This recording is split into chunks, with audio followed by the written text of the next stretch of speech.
Hello बच्चों। I hope you all are doing well. So बच्चों, अभी जो आपका संडे में टेस्ट हुआ था, मेजर टेस्ट, आई होप सभी का अच्छा गया होगा। तो बेसिकली आज हम क्या करने वाले हैं, उसी का टेस्ट सॉल्यूशन देखने वाले हैं, डिस्कस करने वाले हैं। ठीक है। तो जो जो भी आपकी मिस्टेक्स हुई हैं, वो आप प्लीज देख कर सॉल्यूशन को एनालाइज कर लेना कि किस तरीके से मैम अप्रोच कर रही हैं और किस तरीके से आपने अप्रोच किया था। ठीक है। तो ये काफी हेल्पफुल रहेगा आप सबके लिए। ठीक है। तो टेस्ट कोड आपका क्या था? SPFT 1624 था। तो आपके टोटल कितने क्वेश्चंस थे? केमिस्ट्री में 50 क्वेश्चंस थे। तो जिसमें से आपको सेक्शन वन में, जो सेक्शन ए था आपका, उसमें आपको 35 क्वेश्चंस पूरे करने थे। एंड जो आपका सेक्शन बी था, उसमें आपको 10 क्वेश्चंस ही अटेम्प्ट करने थे। ठीक है। जैसे आपका नीट में होता है कि सेक्शन बी में आपको out of 15 10 questions he attempt करने हैं, तो सेम यहाँ पे भी वैसे ही था। तो बच्चों, जो आपका सेक्शन बी होता है ना, उसमें थोड़ा स्कोर कर पाना आसान होता है, क्योंकि आपको अपने मनपसंद के 10 क्वेश्चंस वहां पे सिलेक्ट करने होते हैं। ठीक है। तो देखते हैं फिर सॉल्यूशन। उससे पहले हम एक बार मेजर टेस्ट का सिलेबस देख लेते हैं कि आपका कौन कौन सा क्या सिलेबस था। ठीक है मेरा बेटा। तो इधर देखो, जो 11th का सिलेबस था तुम लोगों का, तो उसमें chemical equilibrium, ionic redox and तुम्हारा बेसिक इनऑर्गेनिक नोमेनक्लेचर था। ठीक है। एंड अगर मैं बात करूंगी ग्रेड 12 की, तो उसमें आपका सॉल्यूशन एंड कॉलिगेटिव प्रॉपर्टी था, इलेक्ट्रोकेमिस्ट्री, केमिकल काइनेटिक्स और P block and DNF block. ठीक है। तो 50-50% था वेटेज। ठीक है। तो चलो फिर स्टार्ट करते हैं। तो सबसे पहले बेसिकली आपका ये क्वेश्चन क्या कहता है? ये क्वेश्चन, फर्स्ट क्वेश्चन ये बोलता है, question number 51, which of the following arrangements does not represent the correct order of the property stated against it? तो बेसिकली ये जो क्वेश्चन है वो आपका है DNF ब्लॉक एलिमेंट से। ठीक है। तो सबसे पहले आप ये देखो, क्वेश्चन में पूछा गया डज नॉट रिप्रेजेंट। तो जब भी आपके पास जो भी क्वेश्चन पेपर आता है, अगर उसमें लिखा हो डज नॉट, नॉट ट्रू, है ना, तो आपको हाईलाइट कर लेना है वहां पर कि डज नॉट पूछा है, नॉट ट्रू पूछा है, ट्रू पूछा है, क्योंकि बहुत छोटी छोटी चीजें होती हैं जो हम गलत कर देते हैं। ठीक है। तो सबसे पहले आपको यही काम करना है। ठीक है। तो आपको बताना है कौन सा रिप्रेजेंट नहीं कर रहा है करेक्ट ऑर्डर। ठीक है। तो अगर मैं सबसे पहले ऑप्शन पे जाऊं, तो आपको पैरामैग्नेटिक बिहेवियर बताना है। आप सबको पता है पैरामैग्नेटिक बिहेवियर जो है वो डिपेंड करता है नंबर ऑफ अनपेयर्ड इलेक्ट्रॉन पे। तो पैरामैग्नेटिक करेक्टर जितना ज्यादा होगा, कब? जब नंबर ऑफ अनपेयर्ड इलेक्ट्रॉन ज्यादा होंगे। ठीक है। तो अगर मैं बात करूं बेटा Fe2 प्लस में, Fe2 प्लस में आपको पता है 3d6 होता है। तो यहाँ पे आपके 4 अनपेयर्ड इलेक्ट्रॉन है। ठीक है। जबकि Mn2 प्लस में क्या है आपके 3d5 है, तो 5 अनपेयर्ड इलेक्ट्रॉन है। तो अगर अनपेयर्ड इलेक्ट्रॉन ज्यादा हैं, तो फिर आपका पैरामैग्नेटिक करेक्टर भी ज्यादा होना चाहिए था। तो यहाँ से आपको पता, फर्स्ट ऑप्शन देखते ही आपको पता चल गया कि आपका ए वाला ही इसका करेक्ट आंसर होना था। तो इससे क्या होगा? ठीक है, हो सकता है एग्जामिनर आपको डी ऑप्शन दे देता है, ऐसा है बी ऑप्शन दे देता, तो आपका आंसर आ गया, आपको बाकी देखने की जरूरत भी नहीं है, आपका टाइम भी सेव हो गया। ठीक है। लेकिन हम क्योंकि डिटेल डिस्कशन कर रहे हैं, तो एक बार बाकी हम देख लेते हैं। देखो, नेक्स्ट देखो बी, निकल से मैग्नीज पे आप जा रहे हो, साइज बढ़ रहा है। ठीक है। जो आपका स्कैंडियम, टाइटेनियम, वेनेडियम, जब आप लेफ्ट टू राइट जाते हो तो साइज डिक्रीज हो रहा है आपका। ठीक है। तो यानी कि ये वाला बिल्कुल करेक्ट ऑर्डर है। ठीक है। जो आपका निकल है, कोबाल्ट है, आयरन है, उनका साइज क्या हो जाएगा? कम हो जाएगा। उसके बाद यहाँ पे देखो सी वाला, ऑर्डर ऑफ मेल्टिंग पॉइंट, ये तो बहुत इंपॉर्टेंट है, अपना एनसीईआरटी में ग्राफ है। इन्होंने बात की हुई है 3D सीरीज की। तो 3D सीरीज में आपको पता है क्रोमियम का मेल्टिंग पॉइंट जो है वो बहुत ज्यादा होता है। ठीक है। फिर उसके बाद वेनेडियम का, मैग्नीज का याद करो डिप आता है अपने ग्राफ में इस तरीके से। ठीक है। मैग्नीज का रीजन क्या बताया था? रीजन ये था इसका कि मैग्नीज में 3D5 होता है, तो इसमें ये हाफ फिल्ड है, तो ये मेटल मेटल बॉन्डिंग नहीं करना चाहेगा, इसकी वजह से इसका मेल्टिंग पॉइंट जो है कम है। तो this is also correct order. And next आता है ऑक्सीडेशन स्टेट। तो आपको पता ही है, जब आप स्कैंडियम से मैग्नीज पे जाते हो, तो वहां पे क्या होता है? इधर देखो, N-1 डी में जो इलेक्ट्रॉन है और जो NS में इलेक्ट्रॉन है, दोनों को ऐड करो, ऑक्सीडेशन स्टेट पता चल जाएगी। तो मैग्नीज जो है +7 तक ऑक्सीडेशन स्टेट दिखाता है। ठीक है, ऐसे ही क्रोमियम 6 तक, फिर टाइटेनियम 4 तक एंड स्कैंडियम +3 दिखाता है। तो ये भी बिल्कुल ठीक है, यानी कि B C D all are correct, A आपका गलत था। ठीक है, तो पहला ही ऑप्शन आपका गलत हो गया, इससे तो आपका टाइम सेव हो जाएगा। ठीक है, चलो उसके बाद हम बात करते हैं क्वेश्चन नंबर 52 की। तो क्वेश्चन नंबर 52 क्या कहता है, among the following which have highest paramagnetism. तो आप देख रहे हो, फर्स्ट क्वेश्चन भी आपका पैरामैग्नेटिक से रिलेटेड था एंड सेकंड क्वेश्चन भी आपका पैरामैग्नेटिक से रिलेटेड है। सेम यहाँ पे भी आपको क्या करना था, you have to check number of unpaired electron. यहाँ पे भी आपको क्या करना था, नंबर ऑफ अनपेयर्ड इलेक्ट्रॉन क्या करना था, चेक करना था। ठीक है, चलो सबसे पहले हम बात करेंगे क्रोमियम 3+ में। देखो कितने हैं, वाटर वीक फील्ड लिगेंड होता है तो उसमें पेयरिंग वेयरिंग का कोई सीन नहीं है। क्रोमियम 3+ D3 होता है, 3 अनपेयर्ड इलेक्ट्रॉन होते हैं। Fe2+ D6 होता है, तो यहाँ पे 4 अनपेयर्ड इलेक्ट्रॉन है। ठीक है, कॉपर में क्या है, कॉपर में क्या होता है, D9 एक अनपेयर्ड इलेक्ट्रॉन है। एंड जिंक 2+D10 होता है, 0 अनपेयर्ड इलेक्ट्रॉन है। तो वही अनपेयर्ड इलेक्ट्रॉन जितने ज्यादा होंगे उतना ही क्या होगा, आपका पैरामैग्नेटिज्म करेक्टर होगा। सो इसके लिए ऑप्शन बी आपका क्या होगा, करेक्ट होगा। ठीक है, चलो नेक्स्ट क्वेश्चन पे आते हैं, क्वेश्चन नंबर 53। क्वेश्चन नंबर 53 ये बोल रहा है कि द टाइटेनियम कंपाउंड या ion that does not exist. देखो, टाइटेनियम की अगर अपन मैक्सिमम ऑक्सीडेशन स्टेट देखें तो वो +4 तक जाता है। तो +2 वो दिखा सकता है, +3 दिखा सकता है, +4 दिखा सकता है। तो अगर मैं ऑप्शन नंबर 1 की बात करूँ तो यहाँ पे टाइटेनियम बेटा +4 में है। ठीक है, यहाँ पे अगर मैं बात करूँ, इसको आप ऐसे लिख सकते हैं। ठीक है, तो यहाँ पे भी टाइटेनियम +4 में है, यहाँ पे +3 में है। अगर मैं इसकी बात करूँ ना तो ये कितना होगा, निकाल लो, x-8 = -2 +6 होगा। तो टाइटेनियम +6 में नहीं एग्जिस्ट करेगा। सो इसके लिए ऑप्शन क्या हो जाएगा, आपका बी करेक्ट हो जाएगा। हो गया क्लियर। चलो फिर हम आते हैं क्वेश्चन नंबर 54 पे। तो क्वेश्चन नंबर 54 क्या कहता है, स्टेटमेंट बेस्ड क्वेश्चन है, नीट में ऐसे क्वेश्चन आते हैं। ठीक है, सो स्टेटमेंट फर्स्ट क्या कहती है आपको, Cerium+4 is used and as an oxidising agent in volumetric analysis. Yes बिल्कुल ठीक है, कि सीरियम अगर +4 में है तो हम इसको वॉल्यूमेट्रिक एनालिसिस में यूज करते हैं और ये as a oxidising agent behave करता है। अगर मैं बात करूं स्टेटमेंट 2 की, तो Cerium+4 has the tendency to attain +3 oxidation state. मतलब यहाँ पे क्या होगा, +3 मतलब क्या होगा, इधर देखो जो आपके एक्टिनोइड्स हैं, सॉरी जो आपके लेंथेनोइड्स हैं, उनकी जो मोस्ट कॉमन ऑक्सीडेशन स्टेट होती है वो +3 होती है। तो अगर Cerium+4 में है तो वो एक इलेक्ट्रॉन गेन करके +3 में जाना चाहेगा ना। ठीक है, तो यानी कि ये बिल्कुल ठीक है। तो स्टेटमेंट फर्स्ट भी ठीक है, स्टेटमेंट सेकंड भी ठीक है, और statement 2 is a correct explanation of statement 1। ठीक है, ये बहुत इंपॉर्टेंट है। Cerium+4 ऑक्सीडाइजिंग एजेंट का मतलब क्या हुआ, जो दूसरों को ऑक्सीडाइज करे और खुद को रिड्यूस करे। तो ये खुद को रिड्यूस करके +3 में जो है जा सकता है। तो इसका ए ऑप्शन आपका करेक्ट होगा। नेक्स्ट क्वेश्चन की बात करते हैं, the correct order of ionic radii. आपको ये कुछ लेंथेनोड्स दिए हुए हैं +3 में, and आपको बताना था correct order of ionic radii.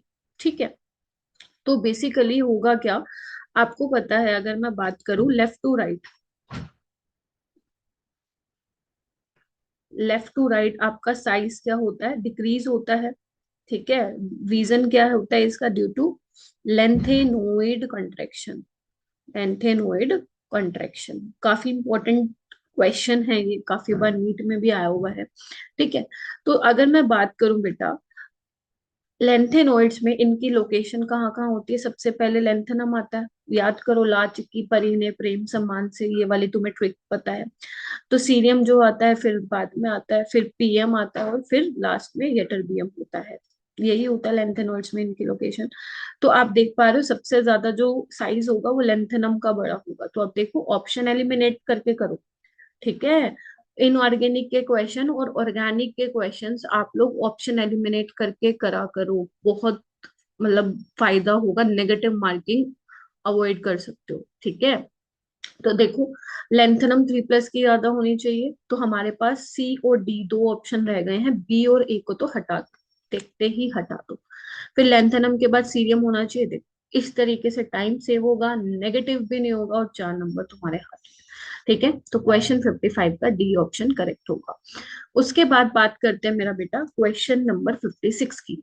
तो वो बोल रहा है कि हेलोजेंस, अब हेलोजेंस बोले तो आपका फ्लोरीन हो गया, क्लोरीन हो गया, ब्रोमीन हो गया, आयोडीन हो गया, है ना। तो अगर मैं बात करूं टॉप टू बॉटम अगर आप नोटिस कर रहे हो तो अगर मैं F2Cl2 और Br2 और I2 लूं, तो top to bottom molecular mass बढ़ रहा है। मॉलिक्यूलर मास बढ़ता है तो वंडरवॉल फोर्स ऑफ अट्रैक्शन बढ़ता है, और अगर वंडरवॉल फोर्स ऑफ अट्रैक्शन बढ़ता है तो आपका जो बॉइलिंग पॉइंट है वो भी बढ़ता है, यानी कि जो वंडरवॉल फोर्सेस है मेरा बेटा वो क्या हो रहे हैं, इंक्रीजेस। सो इसका आंसर क्या होगा, ए होगा। देखो, अब ये क्वेश्चन तुम्हारे एनसीईआरटी में से आया हुआ है, ठीक है। अगर तुमने एनसीईआरटी में ग्रुप 17 पढ़ा है लाइन बाय लाइन, मतलब एनसीईआरटी में रीडिंग मारी है तो तुम कर लोगे, अदरवाइज नहीं कर पाओगे, ठीक है। तो यही खासियत है इनऑर्गेनिक की, अगर पढ़ रखा है तो कर दोगे, नहीं कर रखा तो नहीं कर पाओगे, ठीक है। तो 56 का ए होगा। उसके बाद है 57, variable oxidation state is shown by. देखो, वेरिएबल ऑक्सीडेशन स्टेट क्या, जो एक से ज्यादा ऑक्सीडेशन स्टेट में हो। तो हमें पता है नोबल गैसेस की टेंडेंसी होती है ना तो वो इलेक्ट्रॉन देना चाहते हैं ना लेना चाहते हैं, आउटर मोस्ट शेल उनका कंप्लीट है। तो अगर मैं बात करूं फिर इसका आंसर क्या होगा मैम, तो जिनोन अगर आपने पढ़ा है, जिनोन क्या करता है, जिनोन ऑक्सीजन और क्लोरीन के साथ कंपाउंड्स बनाता है। XeF2 सुना होगा आपने, XeF4 है ना, XeO2F2 है ना, ये कंपाउंड बनाते हैं। तो आप देख रहे हो इसमें जिनोन की +2 ऑक्सीडेशन स्टेट है, इसमें +4 है। तो जिनोन भैया जी जो है वेरिएबल ऑक्सीडेशन स्टेट दिखा रहे हैं, तो यानी कि डी ऑप्शन इसका करेक्ट होगा। हीलियम आर्गन नियोन ऐसे कंपाउंड्स नहीं बनाते हैं, जिनोन के ही कंपाउंड्स देखने को मिले हैं फ्लोरीन और ऑक्सीजन के साथ, ठीक है। नील बार्टलेट नाम का बंदा था जिसने देखा था कि जिनोन और ऑक्सीजन के कंपाउंड्स बन पा रहे हैं, ठीक है। सो यस, इसका ऑप्शन डी होगा। उसके बाद 58 क्वेश्चन है, the noble gas which can diffuse through rubber and glass easily. अब देखो ये भी वही चीज है, जिसने पढ़ा होगा उसको आता होगा, वरना छोड़ के आना पड़ेगा। तो बेसिकली जो रबर और ग्लास में डिफ्यूज होती है वो कौन सी नोबल गैस होती है, हीलियम होती है, ये आपको ध्यान रखना था। और ये कहाँ पे है, जो आप ग्रुप 18 पढ़ते हो ना, ग्रुप 18 में फिजिकल प्रॉपर्टी, उसी की एक लाइन है ये लास्ट वाली, ठीक है। तो हीलियम इसका क्या होगा, आंसर होगा। आगे चलते हैं। आगे हमारे पास है मोस्ट नोन मेटेलिक। ग्रुप 15 के एलिमेंट्स कौन कौन से होते हैं, हमारे पास नाइट्रोजन होता है, फॉस्फोरस, आर्सेनिक, एंटीमनी और बिस्मथ, यही होता है। नाना पाटेकर, ऐश्वर्या सब बीमार, ठीक है। ऊपर वाले दो क्या होते हैं, नॉन मेटल होते हैं, ये मेटलोइड्स होते हैं, बहुत इंपॉर्टेंट है ये क्वेश्चन। और ये मेटल, आपसे पूछा है नॉन मेटेलिक एलिमेंट्स, तो यानी कि आपसे नाइट्रोजन और फॉस्फोरस इसका आंसर होना चाहिए, बट यहाँ पे तो दोनों ही है। आपसे पूछे नॉन मेटेलिक, तो डाउन द ग्रुप जाओगे तो मेटेलिक करेक्टर इंक्रीज होता है, यानी कि सबसे नॉन मोस्ट नॉन मेटेलिक होगा आपका नाइट्रोजन, ठीक है। इस तरीके से क्वेश्चन को सॉल्व करना है, ठीक है। चलो, अब आपके पी ब्लॉक और डी ब्लॉक वाले तो क्वेश्चंस जो है वो कंप्लीट हो चुके हैं। Now moving to next question number 60। Okay, so ये क्वेश्चन क्या है, केमिकल काइनेटिक्स से क्वेश्चन है। देखो, फिजिकल केमिस्ट्री में से न्यूमेरिकल तो आएंगे ही आए, ठीक है। तो आपको कभी भी न्यूमेरिकल को देख के डरना नहीं है, नीट में जो कैलकुलेशन होती है ना वो आसान होती है, आप लोग आराम से कर लोगे, ठीक है। तो अगर मैं इस क्वेश्चन की बात करूं कि एक रिएक्शन है ए से बी, वो फर्स्ट ऑर्डर काइनेटिक्स फॉलो कर रही है। फर्स्ट ऑर्डर मतलब आपको फॉर्मूला पहले बात है पता होना चाहिए। Time required for 0.8 mole of A to produce 0.6 mole of B is 1 hour, okay. वो कह रहा है कि जब पहले ए 0.8 मोल था, रिएक्शन हुई, बी आपको मिला 0.6 मोल मिला 1 घंटे में। तो वो बोल रहा है कि कितना टाइम लगेगा जब ए 0.9 मोल से 0.675 मोल आपको बी मिलेगा, तो वो आपको टाइम बताना है। तो किस तरीके से इसको सॉल्व कर सकते हैं, सबसे पहले तो आपको फॉर्मूला पता होना चाहिए। तो फॉर्मूला क्या यूज होगा यहाँ पे, फॉर्मूला यूज होगा के इज इक्वल टू 2.303/T लोग ए नोट बाई 80, यही फॉर्मूला पढ़ते हैं हम लोग, है ना। तो अब आपको पहले के निकालना पड़ेगा, तो के क्या होगा, 2.303/T लोग। इनिशियल कितना है, ए 0.8 मोल है, ठीक है। और अगर मैं बात करूं बी, आपको कितना मिला, 0.6। ध्यान से देखना, अभी यहाँ पे 0.6 मत पुट कर देना, आपको ये इतना मिल गया तो बचा कितना होगा, 0.8 माइनस 0.6 यानी कि 0.2 बचा होगा। अब इसको आपको सॉल्व करना है, ठीक है, इसको आपको सॉल्व करना है, करते हैं, चलो आओ। टाइम कितना है, 1 आवर है। अब इसको मिनट में चेंज मत करना, आर में ही आंसर आपसे पूछा है, ठीक है, चलो। तो k इज इक्वल टू 2.303 लोग, ये क्या हो जाएगा, 4। लोग 4 को क्या लिख सकती हूँ, ये लिख सकती हूँ। तो k क्या आ जाएगा, 2.303 टू लोग टू, ठीक है, ये आपके पास आ गया। अब इसको पूरा सोल्व मत करो, देखना, क्योंकि हम इसी को यूज करके ना नेक्स्ट वाला निकालेंगे और हमारा कैलकुलेशन आसान होगा। देखो, what is the time taken, ठीक है, तो टाइम क्या होगा, 2.303 बाय के क्या है, अभी निकाली ये वाली वैल्यू, पुट करो यहाँ पे, टू लोग टू इनटू लोग, स्टार्टिंग में 0.9 था, ठीक है। अब क्या है, इधर देखो, आपका 0.9 था, इतना भी बन गया तो कितना बचेगा, 0.675, ठीक है। तो आपका ये कितना बचेगा, 0.225, ठीक है, तो 0.225। अब आपको इसको सॉल्व करना पड़ेगा। अगर आपको ये लग रहा है कि मैम इसको कैसे सॉल्व करेंगे तो बहुत मुश्किल है, तो ट्रस्ट में ये बिल्कुल भी मुश्किल नहीं है। इसको आराम से देखो किस तरीके से आप इसको बनाओगे, ठीक है। कैलकुलेशन तो देखो करनी है, कैलकुलेटर अगर आप यूज करते हो ना एग्जाम में तो गलत बात है, नीट में, और इवन ये नीट का ही क्वेश्चन है प्रीवियस ईयर, तो आपको कैलकुलेटर मिलेगा नहीं पेपर में, ठीक है। तो अगर आप घर पे कैलकुलेटर यूज करते हो तो वो नहीं करना है, तो क्या करोगे, इसको थोड़ा सा सिंप्लीफाई कर लो, ठीक है, इसको किस पे, 5 पे कैंसिल कर दो। तो जब आप इसको सॉल्व करेंगे ना मेरा बेटा, तो ये log 4 ही बन जाएगा पूरा, ठीक है। इसको 5 पे कैंसिल कर दो, किस पे जाएगा, कर लेते हैं, 5 4 जा 20 पे, 5 5 जा, और ये चला जाएगा 200 पे, और ये 9 5 जा, और ये 5 4 जा, देखो बन गया ना log 4। अब log 4 और 2 log 2 ये तो कैंसिल आउट हो जाएगा, और ये भी कैंसिल आउट हो जाएगा, तो टाइम कितना आ गया, 1 आवर हो जाएगा, ठीक है। तो आपको सोचना है कि किस तरह, ये नहीं कि देखते ही छोड़ दिया, मैम ये लोग तो पढ़ा ही नहीं हमने कभी, ठीक है, ये सॉल्व कैसे करें, देखो तो सही। और ये चीजें बेटा तभी आती है जब आप लोग प्रैक्टिस करते हैं, ठीक है। एकदम से क्वेश्चन देखोगे तो वो नहीं बनता है, जब आप बहुत सारे क्वेश्चंस प्रैक्टिस कर लेते हो ना, तभी आपसे ये आपका क्लिक करता है माइंड में कि हाँ इस तरीके से सॉल्व किया जा सकता है। उसके बाद हम बात करते हैं क्वेश्चन नंबर 61 की। 61 क्या कह रहा है, ध्यान से देखो। 61 बोल रहा है कि the reaction X to product follow, वही फर्स्ट ऑर्डर काइनेटिक्स है। वो कह रहा है कि 40 मिनट्स में जो एक्स की कंसंट्रेशन है ना, वो 0.1 से 0.025 हो गई है, ठीक है। आपको क्या बताना है, रेट ऑफ रिएक्शन बताना है। एक तो इस पे ना मेरी तरफ से इंपॉर्टेंट लिख लो, काफी अच्छा क्वेश्चन है। देखो, आप ना जो कंसंट्रेशन चेंज वाले सवाल आते हैं ना, उसमें आप ये देखो कि क्या हम यहाँ पे टी हाफ का यूज कर सकते हैं। तो अगर मैं यहाँ पे देखूं कि 0.1 से 0.025 जा रहा है, तो अगर मैं 0.1 का आधा कर दूं, मान लो कंसंट्रेशन आधा कर दूं, तो ये कितना बन जाएगा, 0.05 बन जाएगा। और इसका और आधा कर दूं तो 0.025 बन जाएगा, बोलो हाँ के ना, ठीक है। यानी कि जब मेरा कंसंट्रेशन आधा हो गया तो इस टाइम मैं टी हाफ बोलूंगी, और ये कंसंट्रेशन आधी हो गई, इस टाइम को भी टी हाफ बोलूंगी। और जब 0.1 से 0.025 हो रही है तो टाइम कितना लग रहा है, 40 मिनट्स। यानी कि 40 मिनट्स किसके बराबर हो गए, 2 टी हाफ के। तो टी हाफ कितना आ गया, 20। ये देखो तुम्हारा कितना काम आसान हो गया, बाकी आप उसको फॉर्मूले से भी निकाल सकते हो, कोई प्रॉब्लम नहीं, ठीक है। टी हाफ 20 हो गया। अब आपको बताना रेट ऑफ रिएक्शन, के निकालना पड़ेगा। के कैसे निकालोगे, 0.693/टी हाफ, ये आ गया। तो रेट कैसे निकालोगे, रेट के into x, because first order reaction है। अब आपके पास के है, एक्स है, आंसर निकल जाएगा, करो। 0.693/20 इंटू एक्स की कंसंट्रेशन आपको दी हुई है 0.01। इसको आपको सोल्व करना है, और इसको सोल्व करने के बाद जो आंसर आ जाएगा मेरा बेटा, वो आ जाएगा सी ऑप्शन। आपको क्या करना है, आप खुद देखो ना, आंसर में काफी गैप है 1.73 में और 3.47 में, तो आपको ना 0.693 लेके नहीं सॉल्व करना है, इसको 0.7 पकड़ो भाई। 0.7/20 इंटू 0.01 सोल्व करो, आराम से आएगा 3.47 के आसपास, ठीक है। चलो, ये भी हो गया हमारा। नेक्स्ट क्वेश्चन करते हैं। नेक्स्ट क्वेश्चन क्या कहता है? नेक्स्ट क्वेश्चन बोलता है इन अ फर्स्ट, सारे क्वेश्चन जो है फर्स्ट ऑर्डर के ही हैं ऑलमोस्ट।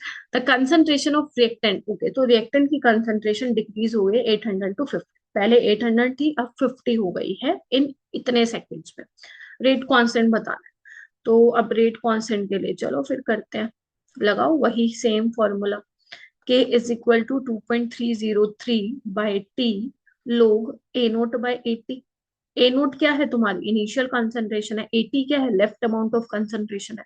तो K is equal to 2.303, 2 into 10 to the power 4 लोग 800 बाय कितनी बच गई? इधर देखो, अब ध्यान, अब यहाँ पे माइनस नहीं करने बैठना। रिएक्टेंट की कंसंट्रेशन 800 थी, अब इतनी बच हो गई, तो यानी कि 80 इज 50। ठीक है, तो जब आप इसको सॉल्व करोगे तो ये कितना आएगा? ये आ जाएगा आपका 16। 16 5 जा 80। ठीक है। यस, तो log 16 क्या होता है? log 16 को कैसे लिख सकते हो? log 16 को लिख सकते हो log 4 की पावर 2। तो ये क्या हो जाएगा? 2 log 4 हो जाएगा। ठीक है, इस तरीके से आप कर सकते हो। इसको जब आप सॉल्व करेंगे तो आपका आंसर आ जाएगा 1.386 इंटू 10 to the power-4। तो यानी कि इसका ऑप्शन क्या हो जाएगा आपका? सी इसका करेक्ट ऑप्शन हो जाएगा। ठीक है, ओके। या तो आप इसको ऐसे भी कर सकते हो, वैसे तो हो जाएगा। log 4 आपको पता होना चाहिए, या आप 2 की पावर 4 कर लो तो आपका आ जाएगा 4 log 2, क्योंकि log 2 आपको पता होता है। ठीक है, तो मैं आपको कुछ log की वैल्यूज बता दे रही हूँ जो आपको पता होना चाहिए। log 2 0.3 होता है, log 3 0.5 होता है, log 5 0.7। ये आपको ध्यान में रखना है, बड़ी बहुत काम में आता है। इवन नंबर वाले तो आप बना लोगे। ठीक है, तो इस तरीके से सॉल्व करना था। नेक्स्ट आते हैं 63 पे। For a reaction the t half values for the initial concentration 0.8 molar and 0.2 molar are 1 minute and 64 minute respectively. अब ये क्वेश्चन भी यहाँ पे मेरी तरफ से लगाओ इम्पोर्टेंट। ध्यान से देखना, आपको ना टी हाफ वैल्यूज दी हुई हैं इनिशियल कंसंट्रेशन के लिए। ठीक है, तो अगर मैं बात करूं, अगर आपकी कंसंट्रेशन लेट से A1 है 0.8 मोलर, तो टी हाफ कितना है उसके लिए? 1 मिनट। और अगर मैं बात करूं, आपकी इनिशियल कंसंट्रेशन 0.2 दी हुई है और इसके करस्पॉन्डिंग हाफ लाइफ कितने हैं? 64। तो आपको ऑर्डर निकालना है। एक फॉर्मूला बताया था कि t half A2 A1 by A2 n raise to the power n-1। ठीक है, ये आप इसको उल्टा कर लो, जैसे आपको करना है वैसे कर लो। लेकिन ये इंपॉर्टेंट फॉर्मूला, ये आपको ध्यान रखना बेटा, कि जो आपका टी हाफ होता है ना, वो इनवर्सली प्रोपोर्शन होता है इनिशियल कंसंट्रेशन की पावर n-1 के। ठीक है, तो बस मैंने उसी को ही अप्लाई किया है यहाँ पे। तो आप क्या कर लो, यहाँ पे 1 ले लो, यहाँ पे 2 ले लो। अगर आप 1 ले लो तो नीचे वाला 1 होना चाहिए, ऊपर वाला 2 होना चाहिए। तो मेरे पास क्या है? 1। और ये कितना है? 64। और आपका, आपके पास A2 कितना है? 0.2। और ये 0.8 n-1। तो ये कितना बन गया? इसको सॉल्व करो। 1/64 यानी कि 4 की पावर 3 लिख दो इसको, है ना। 4 4 जा 16, 4 जा 64। और ये लिख देती हूँ मैं 1/4, है ना। तो कुछ नहीं करना, पावर कंपेयर करो, बेस सेम है। तो n-1 = 3, तो n आ गया 4, यानी कि तुम्हारा जो करेक्ट ऑप्शन होना था वो 4 होना था। देख लो, बहुत इंपॉर्टेंट है, नोट डाउन कर लेना इसको। ठीक है, नेक्स्ट करते हैं। नेक्स्ट क्या है? The time required for 100% completion of zero direction. मतलब वो कह रहे हैं कि जब आपकी रिएक्शन 100% कंप्लीट हो गई होगी, तो उस केस में आपका टाइम क्या होगा जीरो ऑर्डर के लिए? तो जीरो ऑर्डर के लिए फॉर्मूला पता होना चाहिए। फॉर जीरो ऑर्डर रिएक्शन, जो क्या होता है फॉर्मूला? 80 minus A0 = -KT। ठीक है, अब आपको क्या निकालना है? 100% के लिए निकालना है ना। तो अगर बताओ 100% रिएक्शन कंप्लीट हो गई है, तो कुछ बचेगा क्या? रिएक्टेंट नहीं बचेगा, जीरो लिखो। -A0 माइनस के 100% के लिए निकाल रहे हो, तो क्या हो जाएगा? T 100% = A0/K हो जाएगा। ठीक है, अब इन्होंने A0 की बजाय A लिखा हुआ है क्वेश्चन में, तो कोई बात नहीं, तो इसका ऑप्शन क्या हो जाएगा? A/T।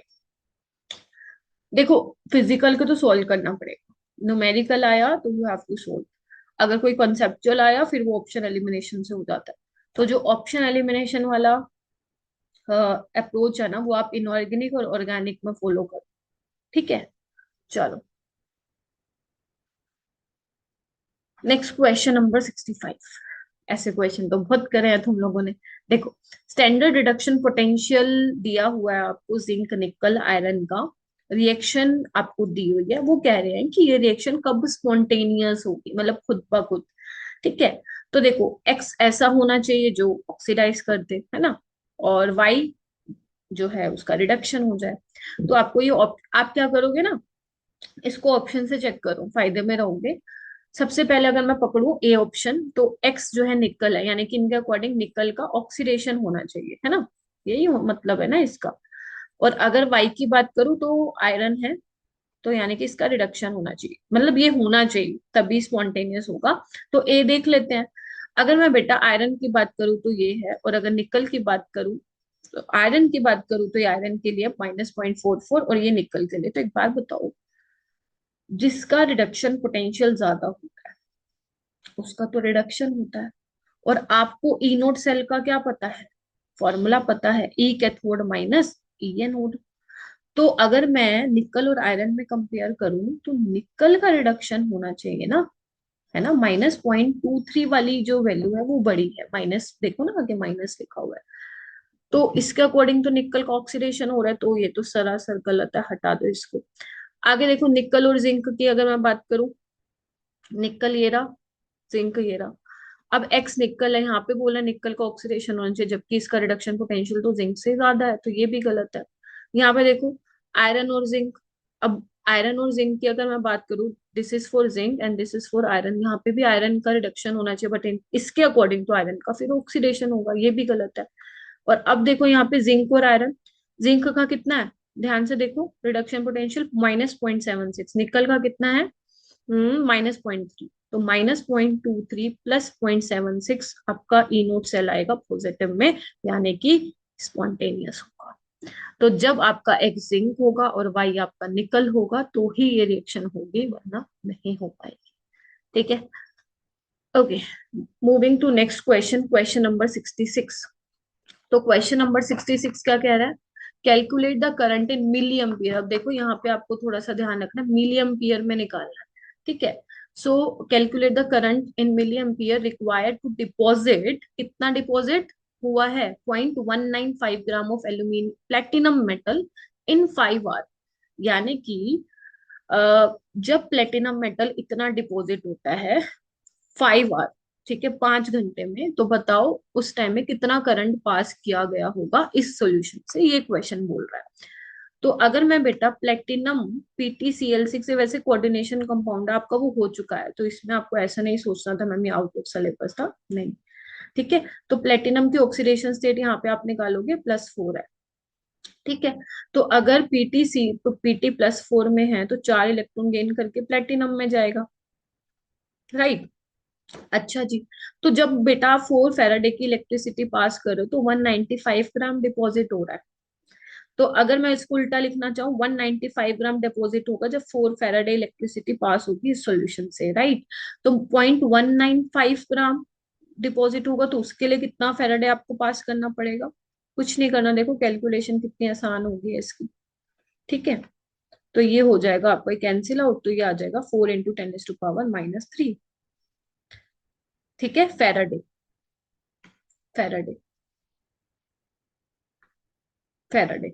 ठीक है, आपको क्या निकालना है, करंट निकालना है, तो क्यू क्या होता है, IT होता है। आपको निकालना क्या है, करंट, तो आई क्या होगा, Q/T। ध्यान रखना फैराडे को चेंज भी करना पड़ेगा, 4 × 10⁻³ इंटू 96500 डिवाइडेड बाई टाइम कितना है बेटा, 5 आवर। अब ध्यान रखना जिसने डायरेक्ट 5 आवर पुट किया होगा गलत आया होगा answer, time should be in second. तो 1 आवर में 60 मिनट, 1 मिनट में 60 second, now you have to solve this. और अगर आपको लग रहा है मैम ये तो बहुत कॉम्प्लिकेटेड कैलकुलेशन है, तो नहीं है बेटा, हो जाएगी आराम से।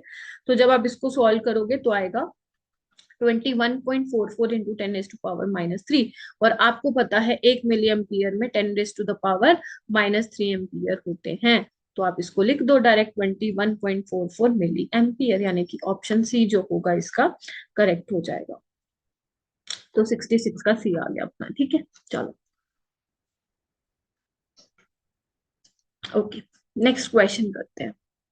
नेक्स्ट क्वेश्चन क्या बोल रहा है, what is the value of delta G naught for the following cell reaction. ठीक है, आपको ये सेल रिएक्शन दी हुई है, ठीक है, एंड इसके लिए आपको डेल्टा जी नोट बताना है।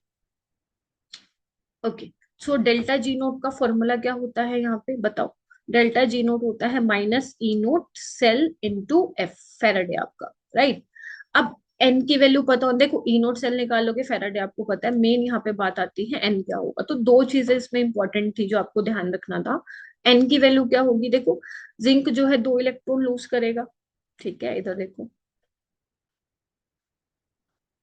और एजी क्या करेगा, एजी 1 इलेक्ट्रॉन लेगा, ठीक है। तो जब आप बैलेंस करेंगे तो फिर क्या होने वाला है यहाँ पे, सेकंड 2 से मल्टीप्लाई कर दोगे तो यहाँ पे N2 होगा। ई नोट सेल कैसे निकालोगे, ई के थोड़ माइनस ई एन ओ, तो देखो जिंक का क्या है यहाँ पे, इधर देखिए। ओके, इस इक्वेशन को आप कैसे बना सकते हैं, ऐड कर दो, देखो जिंक जो है जिंक 2 प्लस में जा रहा है, ठीक है, और Ag2 जो जा रहा है वो Ag में जा रहा है, ठीक है। तो ये हो जाएगा 2 इलेक्ट्रॉन, ठीक है, 2Ag+2 इलेक्ट्रॉन। ओके, अब आपको क्या करना है, इधर देखो, यहाँ पे किस तरीके से करोगे, तो आपका रिडक्शन पोटेंशियल देखो।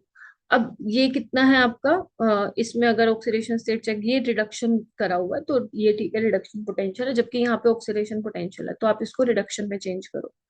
तो ई कैथोड क्या होता है, ई नोट क्या निकालोगे, E cathode minus E anode, तो 0.80 माइनस इंटू माइनस 0.76, तो आपको इसको क्या करना है, ऐड कर देना है। तो ये कितना आ जाएगा आपका 1.56, ठीक है।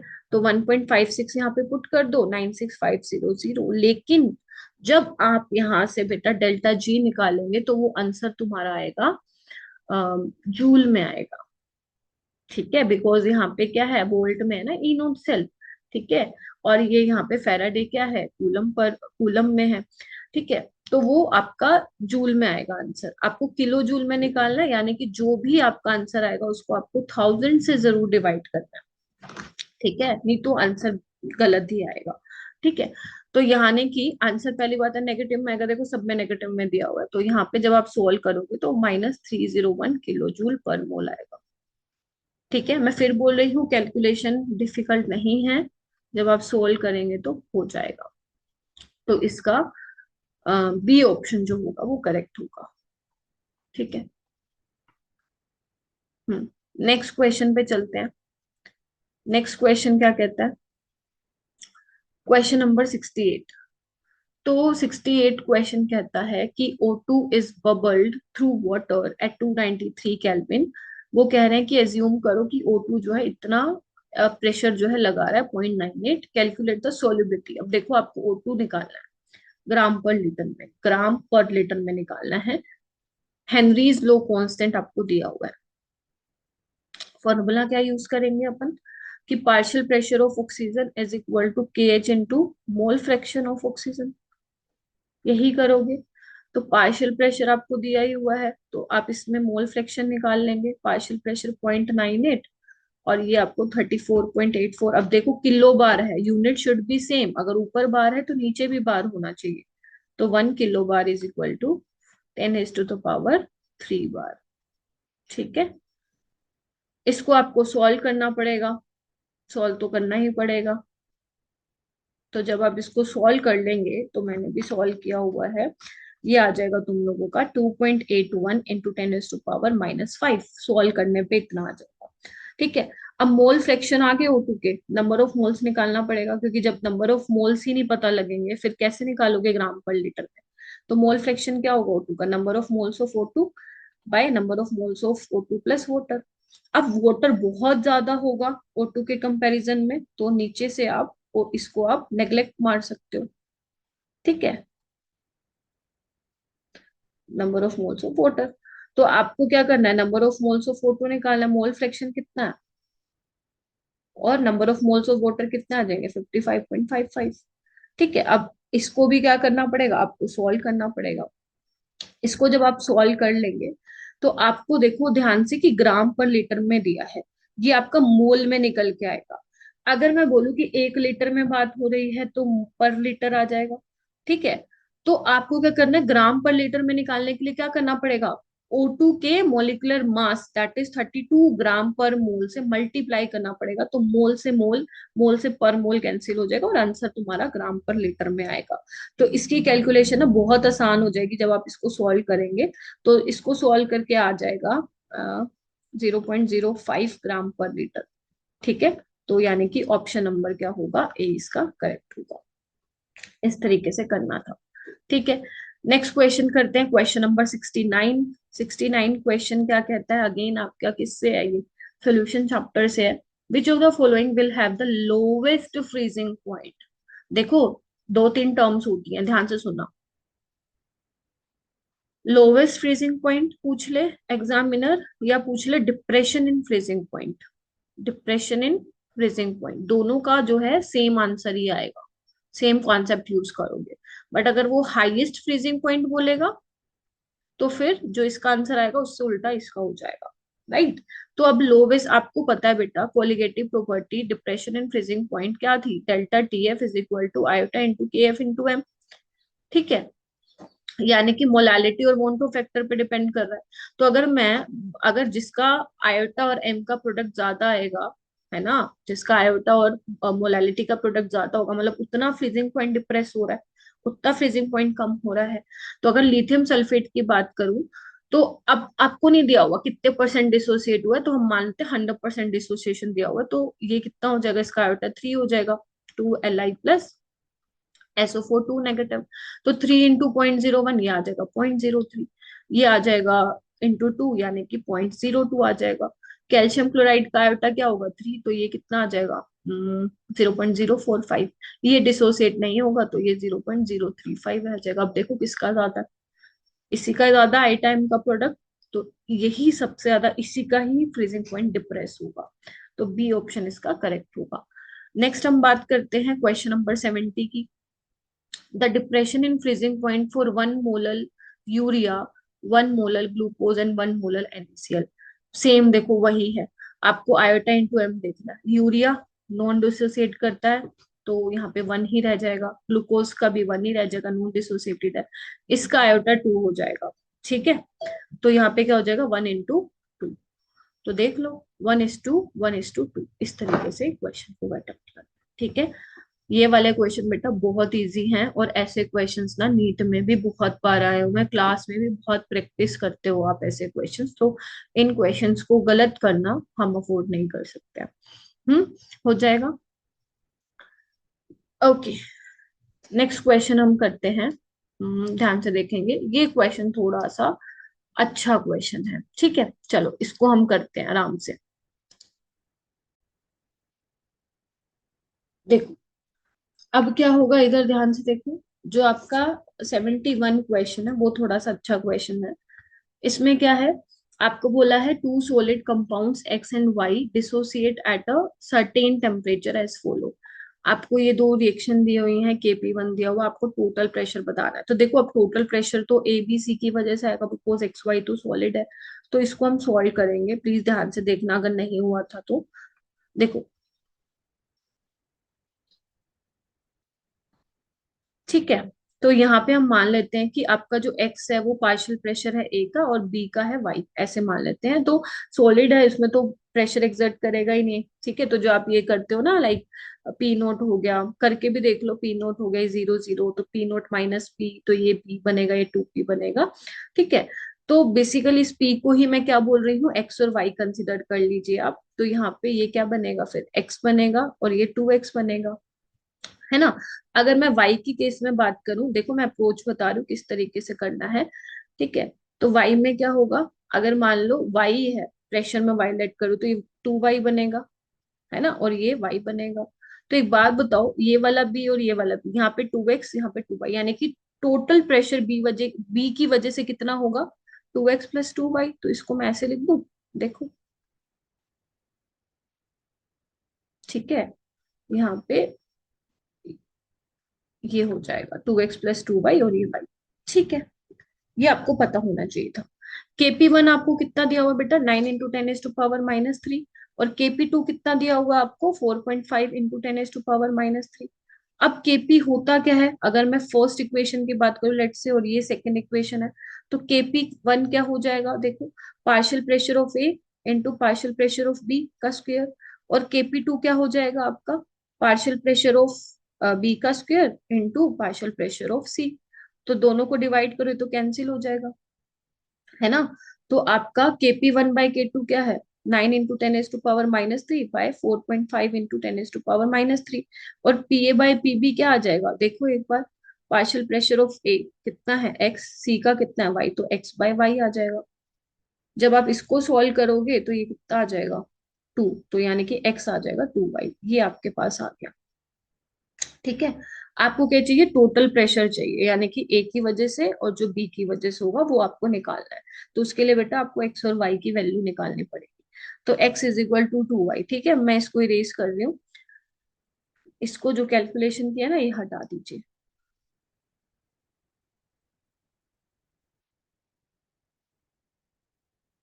ठीक है, चलो आ गया। तो अब बेसिकली KP1 यहाँ पे क्या होने वाला है, पार्शियल प्रेशर ऑफ ए, यानी कि आपका एक्स है ना, ऐसे ही लिखते हो ना, केपी को क्या लिखते हो, प्रोडक्ट बाय रिएक्टेंट लिखते हो ना, तो x × 2x+2y का होल स्क्वायर ऐसे ही लिखोगे, सॉलिड के केस में तो यूनिटी लोगे। अब x को क्या पुट करो आप, 2y, या एक काम करो 2y को x लो, है ना, तो x की टर्म्स में आ जाएगा, तो 2x प्लस यहाँ पे x का स्क्वायर यानी कि क्या आ जाएगा 3x³ और KP1 क्या है, 9 × 10⁻³ ठीक है ना। तो ये कितना आ जाएगा, 3x का स्क्वायर होगा। ओके, तो 9x³ आ जाएगा, 9 से 9 कैंसिल, आपको क्या करना पड़ेगा, क्यूब रूट लेना पड़ेगा। तो x कितना आ जाएगा तुम लोगों का यहाँ पे, 1 आ जाएगा। कितना आ रहा है, एक मिनट में जस्ट चेक। ओके, 10⁻³ और x की पावर क्यूब आ रहा है। ठीक है, तो क्या करो इसको, ये आ जाएगा आपका 10⁻⁻1 यानी कि 0.1 आ गया। तो x क्या था, 2y था, x = 2y था ना, तो y कितना आ जाएगा, 0.05। अब क्या करना है, x आ गया y आ गया। ठीक है, अब क्या करना है, x आ गया y आ गया, मैं इसको हटा रही हूँ, आप प्लीज नोट डाउन कर रहे होंगे। ठीक है, अब देखो जो मेरा टोटल प्रेशर था, ये थोड़ा सा अच्छा क्वेश्चन है, टाइम देखो, अब ऐसे क्वेश्चन ना टाइम बहुत लेगा। अगर मान लो नीट में तुम्हारा ऐसा क्वेश्चन आ जाता है ना, तो आप इसको नहीं अटेम्प्ट करोगे। ठीक है, आप बाद में अटेम्प्ट करोगे, वैसे जनरली ऐसा क्वेश्चन आएगा तो सेक्शन बी में आएगा, ए में वो कभी भी नहीं देगा। तो टोटल प्रेशर क्या होगा अब, एक्स ए की वजह से, सी की वजह से और बी की वजह से कितना था, 2x+2y यानी कि 3x+3y। तो कितना हो जाएगा, 3 × 0.1 प्लस 3 × 0.05। अब आपको इसको सॉल्व करना है। ठीक है, इसको आप सॉल्व कर लेना। ठीक है, चलो आगे चले, इसका आंसर कितना होगा एक बार देख लेते हैं, इसको सॉल्व करने पे कितना आ रहा है। एक मिनट में जस्ट चेक, 0.3 प्लस इसमें कितना आ जाएगा, 0.15 आ जाएगा। तो ये आपका 0.45 इसका आंसर आ जाएगा। ठीक है, इस तरीके से आप इसको सॉल्व कर लोगे। चलो नेक्स्ट क्वेश्चन करते हैं। नेक्स्ट क्वेश्चन क्या कहता है, नेक्स्ट क्वेश्चन बोलता है 72, आपको इक्वेशन दी हुई है। ठीक है, अब देखो यहाँ पे न्यूमेरिक, अब बनते ही न्यूमेरिकल है इक्विलिब्रियम में। ठीक है, ओके, सो यहाँ इसकी कैलकुलेशन मुश्किल नहीं है। देखो आपको इक्वेशन दी हुई है, KP1 दिया हुआ है, ये दिया हुआ है, what is the equilibrium constant KC। देखो अब दिया KP हुआ, निकालने के लिए बोल रहे KC, तो किस तरीके से करेंगे। अब देखो सबसे पहले तो आप ये देखो इस इक्वेशन को बनाएं कैसे। CO CO2 वाली जो इक्वेशन है, देखो जो हमें चाहिए वो राइट हैंड साइड में चाहिए CaCO2, और इसमें भी राइट हैंड साइड बट 2 से मल्टीप्लाई है, यानी कि जो नया वाला KP है, लेट से मैं KP डैश मान लेती हूँ। ठीक है, तो वो KP2 इसका स्क्वायर करना पड़ेगा बिकॉज 2 से मल्टीप्लाई किया है। इसमें देखो CO2 राइट हैंड साइड है, जबकि मेरे को जो डिजायर्ड इक्वेशन है उसमें लेफ्ट में चाहिए, घुमा दू, घुमाने का मतलब क्या है, KP1 को नीचे कर दो। ठीक है, बाकी तो किसी कोफिशिएंट से मल्टीप्लाई नहीं किया। अब तुम देख लो कितना आसान हो गया, KP2 की वैल्यू बताओ, 6 × 10⁻³ -3 का स्क्वायर, इसको 2 बार लिख दो। और Kp1 क्या है 10⁻⁻14, तो ये क्या आ जाएगा 36 इंटू 10⁻⁻6 प्लस 14 आ जाएगा, यानी कि आ जाएगा 36 इंटू 10⁸ आ जाएगा। आपको निकालना क्या है, आपको निकालना केसी है इसमें, ठीक है। तो क्या हो जाएगा इसमें, निकालो, Kp is equal to KC RT⁻⁻, delta n g, ठीक है, डेल्टा एन जी ये आपको निकालना है, ठीक है, ठीक है।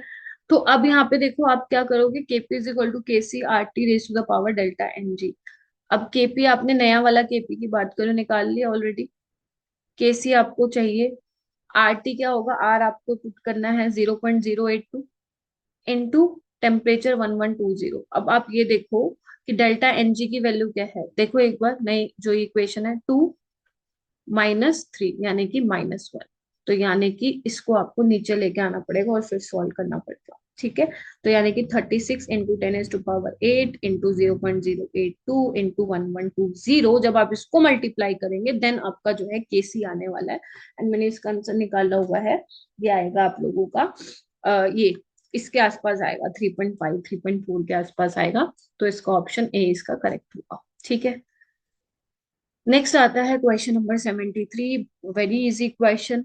आपको तीन रिएक्शन दी हुई है, इक्विलिब्रियम कांस्टेंट आपको गिवन है उस रिएक्शन के लिए, आपको बताना है कौन सा ऑप्शन करेक्ट होगा। तो देखो इससे हमें क्या देखने को मिल रहा है, अगर मैं थोड़ा सा ध्यान से देखूं बेटा, तो जो मेरी फाइनल इक्वेशन, जो मेरी थर्ड वाली इक्वेशन है, अगर मैं पहली दो को ऐड कर दूं ना, देखो एक बार, तो मुझे यही मिलेगी। अगर आप ऐड कर रहे हो तो आपका K3 क्या आएगा, क्या K1 प्लस K2 आएगा क्या, नहीं, वैसे ही ऑप्शन में भी नहीं है। ध्यान रखना जब भी आप दो इक्वेशन को ऐड कर रहे हो इक्विलिब्रियम में, तो वो K1 K2 ऐड नहीं होगा, मल्टीप्लाई होगा, तो K3 is equal to K1 into K2 direct आपको मार्क करना था। उसके बाद है 74 question, consider the following reaction in which all reactant and product. देखो ये वही वैसा इक्वेशन है जैसे अभी करवाया था मैंने, आपको फाइनल इक्वेशन देखनी है कि किस तरीके से बनी होगी, इसका इक्विलिब्रियम कांस्टेंट है K3। देखो अब आपको ध्यान से देखना, P2 लेफ्ट में चाहिए, जबकि फर्स्ट इक्वेशन में P2 कहाँ पे है मेरा बेटा, राइट में है, लेफ्ट में चाहिए, तो घुमाना पड़ेगा 1/K1, ठीक है। 2 से डिवाइड किया है तो यानी कि इसका हाफ करना पड़ेगा, I mean under the root लेना पड़ेगा। पी क्यू आर कोई मल्टीप्लाई कुछ डिवाइड नहीं करना, तो K2 की वैल्यू ऐसी ही रह जाएगी, तो बस वैल्यू पुट करो। K2 क्या है मेरा बेटा, 5 इंटू 10⁻⁻3, K1 क्या है 2.5 इंटू 10⁻5, या इसको ऐसे करो 25 इंटू 10⁻, आप क्या ले लो 4 ले लो, ठीक है। तो ये कितना आ जाएगा 5 इंटू 10⁻⁻3, तो ये आ जाएगा तुम्हारा 5 इंटू 10⁻2 आ जाएगा, है ना, ऐसे ही होगा ना, अंडर द रूट ले लोगे तो ये क्या बन जाएगा आपका 10⁻⁻5। देखो है ऐसा ऑप्शन, यस मैम है, तो इसका ऑप्शन सी आ जाएगा। आपने देखा ये वाला क्वेश्चन और अपना ये वाला क्वेश्चन बराबर था, और ऐसे ही इक्विलिब्रियम में हमने प्रैक्टिस भी की हुई है। नेक्स्ट क्वेश्चन है question number 75, for the gas phase reaction आपको ये दिया हुआ है डेल्टा एच, ध्यान से देखना वो किस रिएक्शन के लिए दिया हुआ है, इसके लिए 2NO जब कन्वर्ट हो रहा है N2 प्लस O2 में, तो उसका डेल्टा एच दिया हुआ है -43.5 किलो कैलोरी पर मोल, है ना। आपको बताना है इनमें से कौन सी स्टेटमेंट सही है इसके लिए, N2 प्लस O2 के लिए जब वो कन्वर्ट हो रहा है। अब ध्यान से देखो यहाँ पे फंसना नहीं है, आपको इस रिएक्शन के लिए दिया हुआ है, यानी कि ये वाली रिएक्शन इसकी फॉरवर्ड वाली एक्सो है और बैकवर्ड वाली एंडो होगी, आपको यही पूछा है। जब N2 प्लस O2 कन्वर्ट होगा तो डेल्टा एच पॉजिटिव होगा, और आपको ये पता होना चाहिए कि डेल्टा एच जब पॉजिटिव होता है यानी कि एंडोथर्मिक रिएक्शन होती है, तो उस केस में जो आपका के है इक्विलिब्रियम कांस्टेंट वो बढ़ता है जब टेम्परेचर बढ़ता है, और जब टेम्परेचर कम होता है तो इक्विलिब्रियम कांस्टेंट भी कम होता है। अगर मान लो एक्सोथर्मिक होता तो टेम्परेचर बढ़ने के साथ इक्विलिब्रियम कांस्टेंट डिक्रीज होता है। नेक्स्ट क्वेश्चन है, when two reactant A and B are mixed to give product C and D, the reaction question Q at the initial stages of reaction। Reaction question आप लोगों से क्या मतलब, क्या पता आपको रिएक्शन क्वेश्चन में क्या होता है। देखो आपके पास एक केसी होता है, एक क्यू होता है।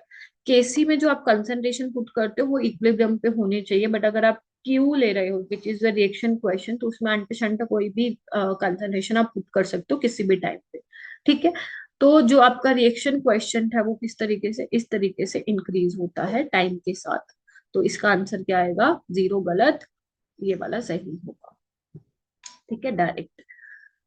नेक्स्ट करते हैं, आपको एक रिएक्शन दी गई है, ध्यान से देखो, आपसे बोल रहा है कि इक्विलिब्रियम अमाउंट ऑफ CO2 कैसे बढ़ाई जाए। CO2 की अमाउंट कैसे बढ़ा सकते हो, कौन से बेस, कौन से टॉपिक से क्वेश्चन है, लीच एट क्लियर प्रिंसिपल। अगर आपको प्रोडक्ट की कंसंट्रेशन बढ़ानी है तो आपको रिएक्टेंट की कंसंट्रेशन बढ़ानी पड़ेगी, आपको रिएक्टेंट भर भर के डालना पड़ेगा, ताकि रीच एट प्रिंसिपल के अकॉर्डिंग इक्विलिब्रियम वहां जाए जहां पे रिएक्टेंट की कॉन्सेंट्रेशन कम हो रही है, that is for in product side. तो सुटेबल कैटलिस्ट नहीं, कैटलिस्ट डालने से देखो इक्विलिब्रियम उस पर कोई फर्क नहीं पड़ने वाला, कांस्टेंट पे। इनर्ट गैस डालोगे कोई फर्क नहीं पड़ेगा। और अगर वॉल्यूम को डिक्रीज कर दोगे, यानी कि प्रेशर बढ़ा दोगे, तो प्रेशर बढ़ाएगा तो वहां जाएगा जहां पे नंबर ऑफ मोल्स क्या हो रहे हैं, कम हो रहे हैं। और यहाँ पे तो देखो दोनों तरफ सेम है, कोई इफेक्ट नहीं पड़ेगा। तो यानी कि CO का अमाउंट बढ़ाने से आप ज्यादा अमाउंट ऑफ CO2 बना सकते हैं। उसके बाद आती है बारी 78th क्वेश्चन की। आपको क्या दिया हुआ है कि आपको pH ऑफ ए सॉल्यूशन ए दिया हुआ है 3, उसको मिक्स किया हुआ है किसी दूसरे सॉल्यूशन बी के साथ जिसकी pH 2 है, वॉल्यूम सेम है, दोनों को मिक्स किया, pH बतानी है आप लोगों को। तो कैसे करोगे, अगर अगर मैं बात करूं H प्लस की कॉन्सेंट्रेशन की, तो वो क्या होगी, इसके लिए pH सॉल्यूशन ए 3 है तो 10⁻⁻3, वॉल्यूम क्या होगा इसका भी, M1V1 लगा रही हूँ बेटा, M1V1 M2V2 divide by V1 plus V2 लगा रही हूँ। तो ये कितना बनेगा, 10⁻⁻2 into v, divide by total volume क्या होगा, V प्लस वी यानी कि 2V। तो क्या हो जाएगा देखो इधर, तो इसमें आप एक काम करो, 10⁻⁻3 कॉमन ले लो, तो ये बन जाएगा 1 + 10 यानी कि 11 इंटू 10⁻⁻3/2। ये आपके पास H प्लस की कंसंट्रेशन आ गई। pH क्या होता है बेटा, minus logarithm of H plus. तो क्या हो जाएगा, pH minus logarithm of 11 into 10⁻⁻3 2। तो क्या करोगे, जो मल्टीप्लाई में है वो तो ऐड होता है, log m plus log n, जो डिवाइड में होता है वो माइनस, तो यानी कि log 11 plus log 10⁻³ minus log 2। तो इसको सॉल्व करना पड़ेगा, माइनस log 11 -3 माइनस log 2। ठीक है, अब क्या करोगे, अगेन सॉल्व करो, माइनस अंदर ले जाओ तो ये क्या बन जाएगा, 3 minus log 11 plus log 2। log 11 मैंने कहा था, अब देखो यहाँ दिया नहीं हुआ और नीट में भी नहीं दिया जाएगा, तो याद रखना log 11 1.04 होता है, ये मैंने याद भी कराया था। तो जब तुम इसको सॉल्व कर लोगे ना, ये आएगा 2.26, बट यहाँ पे 2.26 नहीं है ऑप्शन में, तो उसके आसपास देखो 2.3 इसका करेक्ट होगा। ठीक है, इस तरीके से क्वेश्चन करना था। नेक्स्ट चलते हैं, नेक्स्ट क्वेश्चन है 79, ये भी बड़ा ही प्यारा सा क्वेश्चन है। ठीक है, क्या कहता है, वो ये कहता है कि जब तुमने, ध्यान से सुनना, on adding 0.04 gram solid NaOH to 100 ml M/200 barium hydroxide solution determine change in pH। वो कह रहे हैं कि पहले तुम्हारे पास सिर्फ बेरियम हाइड्रोक्साइड था, अब तुमने उसमें NaOH भी डाल दिया।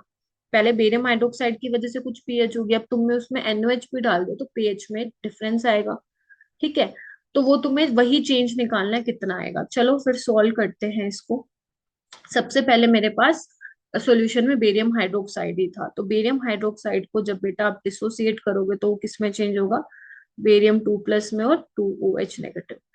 तो जितने नंबर ऑफ मोल्स आप निकालोगे 2 से मल्टीप्लाई करना मत भूलना। तो ये आपका वॉल्यूम है, मोलारिटी आपको दी हुई है, तो M1V1 नंबर ऑफ मोल्स ही होते हैं, तो निकाल देते हैं, 100 इंटू 1/200। ठीक है, बट यहाँ पे आपको मिलीलीटर में है तो आपको इसको लीटर में चेंज करना पड़ेगा, तो 1000 से कर दो, इंटू एन फैक्टर क्या हो जाएगा इसका, 2 हो जाएगा, क्योंकि 2 से मल्टीप्लाई बोला है। तो ये कैंसिल हो जाएगा, ये आ जाएगा 10⁻⁻³ मोल आ जाएगा। ठीक है, 2 से मल्टीप्लाई करना पड़ेगा ना। ओके, अच्छा, ठीक है, इतना आ गया। इतना आ गया। अब आप क्या करोगे, वो निकालो, फाइन मोलैरिटी क्या होगा, मोलैरिटी क्या होगी बेरियम हाइड्रोक्साइड की। नंबर ऑफ मोल्स आ गए, हाँ मैम आ गए। वॉल्यूम कितना है, 100 ml, लीटर में चेंज करना पड़ेगा। तो कितना आ गया, 0.01। यही आ गया ना मोलैरिटी, मोल पर लीटर में, यानी कि आपका 10⁻⁻²। अब अगर मोलैरिटी आ गई, यानी कि आपके पास क्या आएगा, मोलैरिटी ऑफ, यहाँ बेरियम हाइड्रोक्साइड की जगह यहाँ पे OH नेगेटिव के लिखो, है ना, कंफ्यूज नहीं होना है। तो यहाँ पे OH की आ गई, नेगेटिव की कंसंट्रेशन आ गई, तो यहाँ पे आप POH निकाल सकते हो। POH क्या होता है, minus minus logarithm of OH negative, तो ये 2 आ जाएगा, तो पीएच क्या आ गई, 12। यानी कि जब आपके पास बेरियम हाइड्रोक्साइड था तो उस केस में तुम्हारी पीएच जो आई वो कितनी आई, 12 आई। अब तुमने ऊपर से क्या डाल दिया, NaOH डाल दिया, तो क्या होगा। ठीक है, तो ये मैं सारा इरेज कर रही हूँ। ठीक है, और जब बात आती है, तो बेस को अब तुमने मिक्स कर दिया है, तो लगा सकते हैं हम वो फॉर्मूला, कौन से वाला, M1V1 M2V2। तो OH नेगेटिव की कंसंट्रेशन क्या होगी, M1V1 किसके लिए, NOH के लिए बता रही हूँ, प्लस M2V2। ठीक है, ये आपका बेरियम हाइड्रोक्साइड के लिए हो जाएगा, और ये हो जाएगा V1 + V2। तो कैसे करेंगे, अब M1V1 क्या होता है बच्चों, नंबर ऑफ मोल्स होता है ना। अब नंबर ऑफ मोल्स निकाल लो, given mass by molar mass होता है, यानी कि 0.04/40। तो ये कितना आ जाएगा, 10⁻⁻³ आ जाएगा। ठीक है, अच्छा। अब इसके मोल्स कैसे निकालोगे, एन फैक्टर से मल्टीप्लाई करना मत भूलना। 100 वॉल्यूम है, 1/200 × 2। ठीक है, अब मोल्स में है तो वही इसको लीटर में भी चेंज करना पड़ेगा, यानी कि 10⁻⁻³ अब ये कितना आ जाएगा नीचे, टोटल वॉल्यूम कितना है, 100 है, तो इसको भी लीटर में चेंज कर लो। तो क्या होगा, ऊपर बन जाएगा 2 × 10⁻⁻3, नीचे आ जाएगा 100 × 10⁻⁻3, तो ये आ जाएगा 0.02, यानी कि 2 × 10⁻⁻²। ठीक है, हाँ कैलकुलेशन है बड़ी, है। तो पीओएच ये आ गई OH नेगेटिव की, कब, जब NOH ऊपर से डाला, तो पीओएच क्या आ जाएगा, 2 - log 2, यानी कि 2 - 0.3 आ जाएगा। ठीक है, तो ये कितना हो जाएगा, 1.7। तो पीएच कितना आ जाएगा, 12 में से 14 में से माइनस करो 1.7 को, तो ये आ जाएगा आपका 12.3। तो जब आपने NOH डाला तो पीएच आई 12.3, जब नहीं डाला था तो 12 थी। ठीक है, तो चेंज कितना आ जाएगा पीएच में, चेंज कितना था, फाइनल माइनस इनिशियल, 12.3 -12, तो ये कितना आ जाएगा, +0.3। तो यानी कि बी ऑप्शन इसका करेक्ट होगा। इस तरीके से करना, क्वेश्चन काफी अच्छा था। नेक्स्ट क्वेश्चन देखिए, नेक्स्ट क्वेश्चन को किस तरीके से करोगे, आपके पास वीक एसिड दिया हुआ है, HX has a dissociation constant into 10, मतलब दिया हुआ है कितना, Ka, वीक एसिड के लिए दिया हुआ है। वो कह रहा है कि जो एसिड है ना वो सोल्ट बना देता है NX on reaction with alkali, यानी कि अब जब एसिड की आप बेस के साथ रिएक्शन कराते हो तो वो क्या बना देता है, NaX बना देता है। ठीक है, ओके। तो बेसिकली ये सोल्ट किसका बनेगा, वीक एसिड और स्ट्रॉन्ग बेस का, है ना, क्योंकि वीक एसिड है और Na स्ट्रॉन्ग बेस से होगा। तो यानी कि वीक एसिड स्ट्रॉन्ग बेस का सोल्ट, आपको परसेंटेज ऑफ हाइड्रोलिसिस निकालना है, हाइड्रोलिसिस। ओके, तो कैसे निकालेंगे, इसमें डिग्री ऑफ हाइड्रोलिसिस क्या होता है आपका, KH होता है। और वो होता क्या है in case of weak acid, KW/Ka × C। तो निकालो, KW होता है 10⁻⁻18, Ka कितना दिया हुआ है, 10⁻⁻5 इंटू कंसंट्रेशन आपको दी हुई है, यानी कि 10 ऊपर ले जाओ, तो अंडर द रूट ले लेना, तो कितना बन जाएगा ये सॉल्व करने पे। ओके, तो 10⁻⁻14, एक सेकेंड इसको ऐसे लिख लो, यस। ठीक है, तो ये कितना हो जाएगा आपका, 10⁻⁻13 +5। ठीक है, तो ये कितना आ जाएगा, 10⁻⁻8, तो ये आ जाएगा 10⁻⁻4। आपको परसेंटेज निकालना है, मतलब आपको परसेंटेज निकालना है तो 100 से मल्टीप्लाई करना पड़ेगा, तो यानी कि ये आ जाएगा 0.01%, ऑप्शन बी इसका करेक्ट होगा। ठीक है, इस तरीके से इसको करते करेंगे। ठीक है बच्चों, 81 क्वेश्चन पे आते हैं हम लोग। ठीक है, अब 81 क्वेश्चन क्या कहता है, at 25 degree Celsius the solubility product. देखो, अब आपको ना सोलिबिलिटी प्रोडक्ट दिया हुआ मैग्नीशियम हाइड्रोक्साइड का। तो मैग्नीशियम हाइड्रोक्साइड को आप किस तरीके से वो करेंगे, डिसोसिएट करेंगे बेटा, Mg2+ प्लस 2OH-। ठीक है, आपसे पूछा है eight which pH will magnesium ion start precipitating, मतलब आपको वो पीएच बताने जिसपे मैग्नीशियम आयन जो है प्रेसिपिटेट बनना स्टार्ट हो जाएंगे उन आयंस की वजह से। ठीक है, सॉल्यूशन का कितना दिया हुआ है, कंसंट्रेशन 0.001 दिया हुआ है। ठीक है, 0.001 मैग्नीशियम आयंस। तो केएसपी कैसे लिखेंगे आप लोग, मैग्नीशियम 2+ की कंसंट्रेशन, OH- स्क्वायर, ऐसे ही लिखते हैं आप लोग सॉल्युबिलिटी प्रोडक्ट को। ठीक है, तो आपके पास अब निकालना क्या है, इसमें OH- के निकाल लेते, तो केएसपी आपको कितना दिया हुआ है, 10⁻⁻11। मैग्नीशियम की कितनी दी हुई है, 10⁻3। तो OH- का स्क्वायर आ जाएगा। तो ये कितना आ जाएगा, 10⁻⁻8। ठीक है, अंडर द रूट ले लो, क्या करोगे, स्क्वायर रूट ले लोगे तो 10⁻⁻4 आ जाएगी। ठीक है, अच्छा आपको पीएच निकालनी है, पीओएच क्या आ जाएगा यहाँ पे, 4 आ जाएगा। और पीएच प्लस पीओएच आपको पता है 14 होता है, तो आपका पीएच आ जाएगा 14 - 4 यानी कि 10। तो इस क्वेश्चन का बेटा आंसर हो जाएगा 10। 81 का हो जाएगा आपका 10। ठीक है, चलो नेक्स्ट क्वेश्चन पे चलते हैं। नेक्स्ट क्वेश्चन क्या कहता है, नेक्स्ट क्वेश्चन कहता है कि आयनाइजेशन कांस्टेंट आपको दिया हुआ है, आयनाइजेशन कांस्टेंट दिया हुआ है, लिख लेते हैं जो दिया हुआ है, 1.7 इंटू 10⁻⁻5। H+ की कंसंट्रेशन इक्विलिब्रियम पे आपको दी हुई है 3.4 इंटू 10⁻⁻4। इनिशियल कंसंट्रेशन बतानी है। साथ ही साथ उसने ये भी मेंशन किया है कि आपको कोई भी कंसंट्रेशन नेग्लेक्ट नहीं करनी है। तो बेसिकली इस क्वेश्चन को किस तरीके से सॉल्व करेंगे, देखो, आपके पास एसिड है CH3COH, है ना, इसको आप जब डिसोसिएट करेंगे तो क्या बनेगा, CH3CO- प्लस H+। ठीक है, मान लेते हैं स्टार्टिंग में C था जब टाइम 0 था, और ये 0 0 था। जब इक्विलिब्रियम की अगर मैं बात करूंगी तो ये इसमें से कुछ जाएगा, अल्फा 1 मोल के लिए डिफाइन होता है, 1 में से अल्फा जाएगा तो C में से C अल्फा जाएगा, ये C अल्फा बनेगा। ठीक है, तो आपके पास Ka क्या हो जाएगा बेटा, Ka हो जाएगा CH3COO-। ठीक है, H+ डिवाइडेड बाय CH3COOH, यही हो जाएगा। अब आपको कितना दिया हुआ है, H+ की कॉन्सेंट्रेशन दी हुई है, यानी कि C अल्फा की वैल्यू दी हुई है आपको 3.4 इंटू 10⁻⁻4। तो जो H+ की होगी वही एसीटेट आयन की होगी, तो क्या होगा, कहाँ पे करें, यहाँ पे कर लेते हैं हम लोग। देखो, तो ये हो जाएगा आप लोगों का 3.4 into 10⁻⁻4 into 3.4 into 10⁻⁻4। C - C alpha, C तो निकालना ही है ना, देखो C - C अल्फा कितना है, 3.4 इंटू 10⁻⁻4। और Ka कितना दिया हुआ है, इसको मैं इरेज कर देती हूँ। Ka आपको दिया हुआ है बेटा 1.7 इंटू 10⁻⁻5। अब आपको क्या करना है, इसको सोल्व करना है। ठीक है, अब आपको लग रहा है कि मैम सोल्व करना डिफिकल्ट होगा, नहीं होगा। 3.4, इसको आपको, इसका आपको स्क्वायर करना पड़ेगा। ठीक है, इसको कर देना। ठीक है, क्रॉस मल्टीप्लाई कर देना, और C+ हो जाएगा फिर एंड, यानी कि बेसिकली आप इससे क्या निकाल सकते हो, आपका C जो है वो निकाल सकते हो।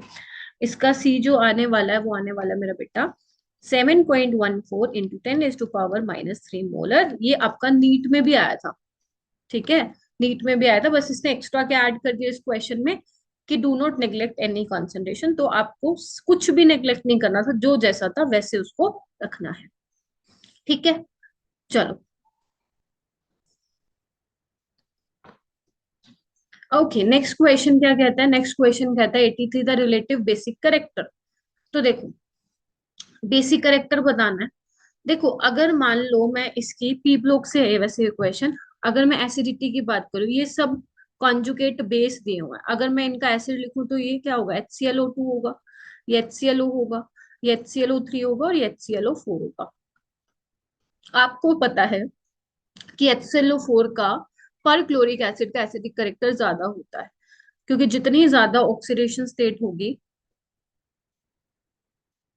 ऑक्सीडेशन स्टेट होगी, उतना ही तुम्हारा एसिडिक कैरेक्टर ज्यादा होगा।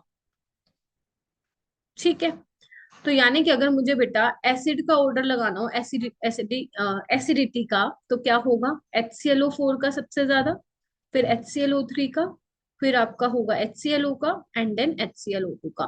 और अगर मुझे बेस का करना हो तो बिल्कुल इससे अपोजिट हो जाएगा, यानी कि HClO2 HClO, यानी कि बेस का अगर लगाना हो तो बेसिसिटी का, तो क्या होगा, ClO4 नेगेटिव सबसे कम, फिर ClO3, है ना, फिर आपका ClO2 negative, and then ClO negative आपका स्ट्रोंग बेस होगा। बिकॉज याद करो, स्ट्रोंग बेस का, स्ट्रोंग एसिड का वीक कंजुगेट बेस होता है, तो ये सबसे स्ट्रोंग एसिड है, तो इसका बेस जो होगा वो वीक होगा। ठीक है। तो इसीलिए यहाँ पे मैं मार्क कर रही हूँ ऑप्शन नंबर बी। ठीक है, यही बेसिक करेक्टर का ऑर्डर होगा। ठीक है। नेक्स्ट क्वेश्चन है 84। 84 क्वेश्चन क्या कहता है, when 100 ml of 0.2 normal HCl reacts completely with 100 ml of 0.2 normal AgNO3, pH of resulting solution. तो इसमें देखो, जैसा दिया हुआ है वैसे लिखो, HCl को आपने रिएक्ट करवाया है AgNO3 के साथ, तो आपको इससे क्या मिलेगा, HNO3 मिलेगा और AgCl मिलेगा। आपको पीएच निकालना है, पीएच के लिए आप सबको पता है H+ की कॉन्सेंट्रेशन चाहिए होगी। तो अब HCl की बताओ मुझे, HCl के मोल कितने हैं यहाँ पे, 100 × 0.2। ठीक है, तो यानी कि कितने हो जाएंगे, 20 मिलीमोल। ये भी 20 मिलीमोल हो जाएंगे। ठीक है, तो जब इनको मिक्स किया है, जब 20, अब क्या है इधर देखो, 20 millimole HCl is neutralize by 20 millimole of silver nitrate, तो ये कितने बनेंगे, 20 मिलीमोल बनेंगे दोनों, है ना, यही बनेंगे। तो यानी कि एसिड के मोल कितने आगे, इतने, तो H+ की कॉन्सेंट्रेशन क्या आ जाएगी, मोल पर लीटर, यानी कि 20 मिलीमोल। टोटल वॉल्यूम कितना है, 100 + 100 200 मिलीलीटर। तो यहाँ पे कितना आ जाएगा, मिली से मिली गया, 0.1 मोल पर लीटर आ जाएगा आप लोगों का। आ गया। अब 0.1 मतलब क्या है, 10⁻⁻1 है, तो पीएच कितना आ जाएगा मेरा बेटा, पीएच आ जाएगा 1। तो इसका आंसर क्या हो जाएगा, option number A. Next question आता है, इन द रिएक्शन, आपको ये रिएक्शन दी हुई है, the element which lose as well as gain electron, मतलब वो एलिमेंट बताना है जो इलेक्ट्रॉन गेन भी कर रहा है और जो लूज भी कर रहा है। देखो ये अब क्वेश्चन आ जाता है डिस्प्रोपोर्शनेशन से। मैंने आपको काफी बार बताया क्लास में, जहां पे भी डिस्प्रोपोर्शनेशन का आ जाए ना क्वेश्चन, मतलब वो बहुत ज्यादा ही इंपॉर्टेंट और आपको ध्यान से करना है। तो यहाँ पे देखो, अगर Cl2 की बात करूँ तो जीरो ऑक्सीडेशन स्टेट में है, यहाँ पे अगर मैं बात करूँ तो +5 में, यहाँ पे मैं बात करूँ तो -1 में है। Na की ऑक्सीडेशन स्टेट चेंज नहीं हो रही, ना ही और किसी की हो रही है ऑक्सीजन की। तो अब देखो यहाँ पे क्या हो रहा है, 0 से +5 ऑक्सीडेशन भी हो रहा है, मतलब इलेक्ट्रॉन लूज करेगा। 0 से -1 रिडक्शन हो रहा है, यानी कि गेन करेगा। यानी कि अगर सेम स्पीसीज इलेक्ट्रॉन लूज भी कर रहा है, गेन भी कर रहा है, या ऑक्सीडाइज भी हो रहा है, या रिड्यूस भी हो रहा है, उसको हम बोलते हैं डिस्प्रपोर्शनेशन रिएक्शन। तो यानी कि इसमें Cl जो है वो एलिमेंट है जो लूज भी कर रहा है और गेन भी कर रहा है इलेक्ट्रॉन। ठीक है। 86 में देखो कितने सिंपल क्वेश्चन आ गए हैं। ऑक्सीडेशन नंबर ऑफ मैग्नीज, आपको सब में मैग्नीज की ऑक्सीडेशन स्टेट निकालनी है, कैसे निकालोगे, सबसे पहले अगर मैं निकालू बेटा KMnO4 की, तो जिसका नहीं पता उसको x मानोगे, जिसका निकालना है, +1 + x - 8 = 0, तो x आ जाएगा +7। अब देखो ऑप्शन एलिमिनेट कर दो, बी और सी तो हो ही नहीं सकता। अब एक चेक कर लो, कोई भी कर लो, K2MnO4 कर लो, K2MnO4 में क्या आएगी वो, +2 + x - 8, तो ये कितनी आ जाएगी, +6, यानी कि ऑप्शन आपका ए करेक्ट होगा, ये +Mn+2 में होगा। ठीक है, इस तरीके से करना था। नेक्स्ट क्वेश्चन आते हैं, आपको बोला है in the conversion of sodium chromate. अब सोडियम क्रोमेट क्या है मेरा बेटा, ये है सोडियम क्रोमेट, चेंज हो रहा है सोडियम डाइक्रोमेट में, ये है ऑक्सीडेशन नंबर ऑफ क्रोमीन। एक बात बताओ, अगर मेरे पास सोडियम क्रोमेट से वो सोडियम डाइक्रोमेट में जा रहा है, तो क्या मेरी क्रोमियम की ऑक्सीडेशन स्टेट चेंज हो रही है, यहाँ पे भी +6 में है, यहाँ पे भी +6 में है, तो कोई भी चेंज नहीं आ रहा है, तो यहाँ पे इसका आंसर हो जाएगा डी। 88 क्वेश्चन देखो, आपसे पूछा है मोस्ट बेसिक ऑक्साइड पूछा है। ठीक है, आपको एक चीज याद रखनी है, जो लोअर ऑक्सीडेशन स्टेट में होते हैं वो बेसिक इन नेचर होते हैं, और जो हायर इन ऑक्सीडेशन स्टेट में होते हैं वो आपके एसिडिक इन नेचर में होते हैं। ठीक है। ऑक्सीडेशन स्टेट जैसे जैसे बढ़ेगी तो बेसिक करेक्टर से एसिडिक करेक्टर की तरफ वो मूव करेगा। यहाँ पे +2 है, यहाँ पे +3 है, यहाँ पे +4 है, एंड यहाँ पे कितना +7 है। ठीक है। तो देखो ना, सबसे कम ऑक्सीडेशन स्टेट किसकी, एमोनो की, तो वही क्या होगा आपका बेसिक ऑक्साइड होगा। Next question 89। आपको पूछा है कि डिस्प्रपोर्शनेशन, अगेन वही करना, आपको चेक करना है अगर सेम स्पीसीज का ऑक्सीडेशन या रिडक्शन, ऑक्सीडेशन भी हो रहा है रिडक्शन भी हो रहा है, तो ही आप बोलोगे कि वो डिस्प्रपोर्शनेशन रिएक्शन का एग्जाम्पल है। तो यहाँ पे फॉस्फोरस 0 में है, यहाँ पे देखो +2 +x -8 और =-1, तो ये कितना हो गया, x-6 =-1 +5 में हो गया ना, ये देखो। ठीक है। ओके। यस। और इसमें देखो फॉस्फोरस किसमें, -3 में। अब देखो इसका ऑक्सीडेशन भी हो रहा है रिडक्शन भी हो रहा है, यानी कि ऑप्शन में ही आएगा। ये तो आपका क्या है, डिकम्पोजिशन रिएक्शन है, तो टूट रहा है। और यहाँ पे देखो मैग्नीज +7 में, ये +4 में, +6 में, तो दोनों ही सेम स्पीसीज का रिडक्शन ही हो रहा है, तो this is not an example for disproportionation, तो ए ऑप्शन करेक्ट होगा। नेक्स्ट क्वेश्चन आता है। नेक्स्ट क्वेश्चन आपको बोलता है ए मेटल ऑक्साइड एक मेटल ऑक्साइड है is reduce in a stream of hydrogen, it is found that, ये मिला कि कंप्लीट रिडक्शन 6.3 ग्राम आपको ऑक्साइड दिया, जब इसका कंप्लीट रिडक्शन हो जाएगा तो वो 2.1 ग्राम हमें मेटल देगा। देखो अब हमें नहीं पता कौन सा मेटल ऑक्साइड है। ठीक है। ऑप्शन में जाओ, ऑप्शन को ध्यान से देखो, वहां पे आपको इक्विवेलेंट मास बताना है या एटॉमिक मास, इसलिए ही आपको निकालना पड़ेगा मेटल का। तो अगर मैं बात करूं, जो मेटल ऑक्साइड है उसका मास कितना है, 6.3 ग्राम है। ठीक है। और आपका जो मेटल है उसका 2.1 ग्राम है।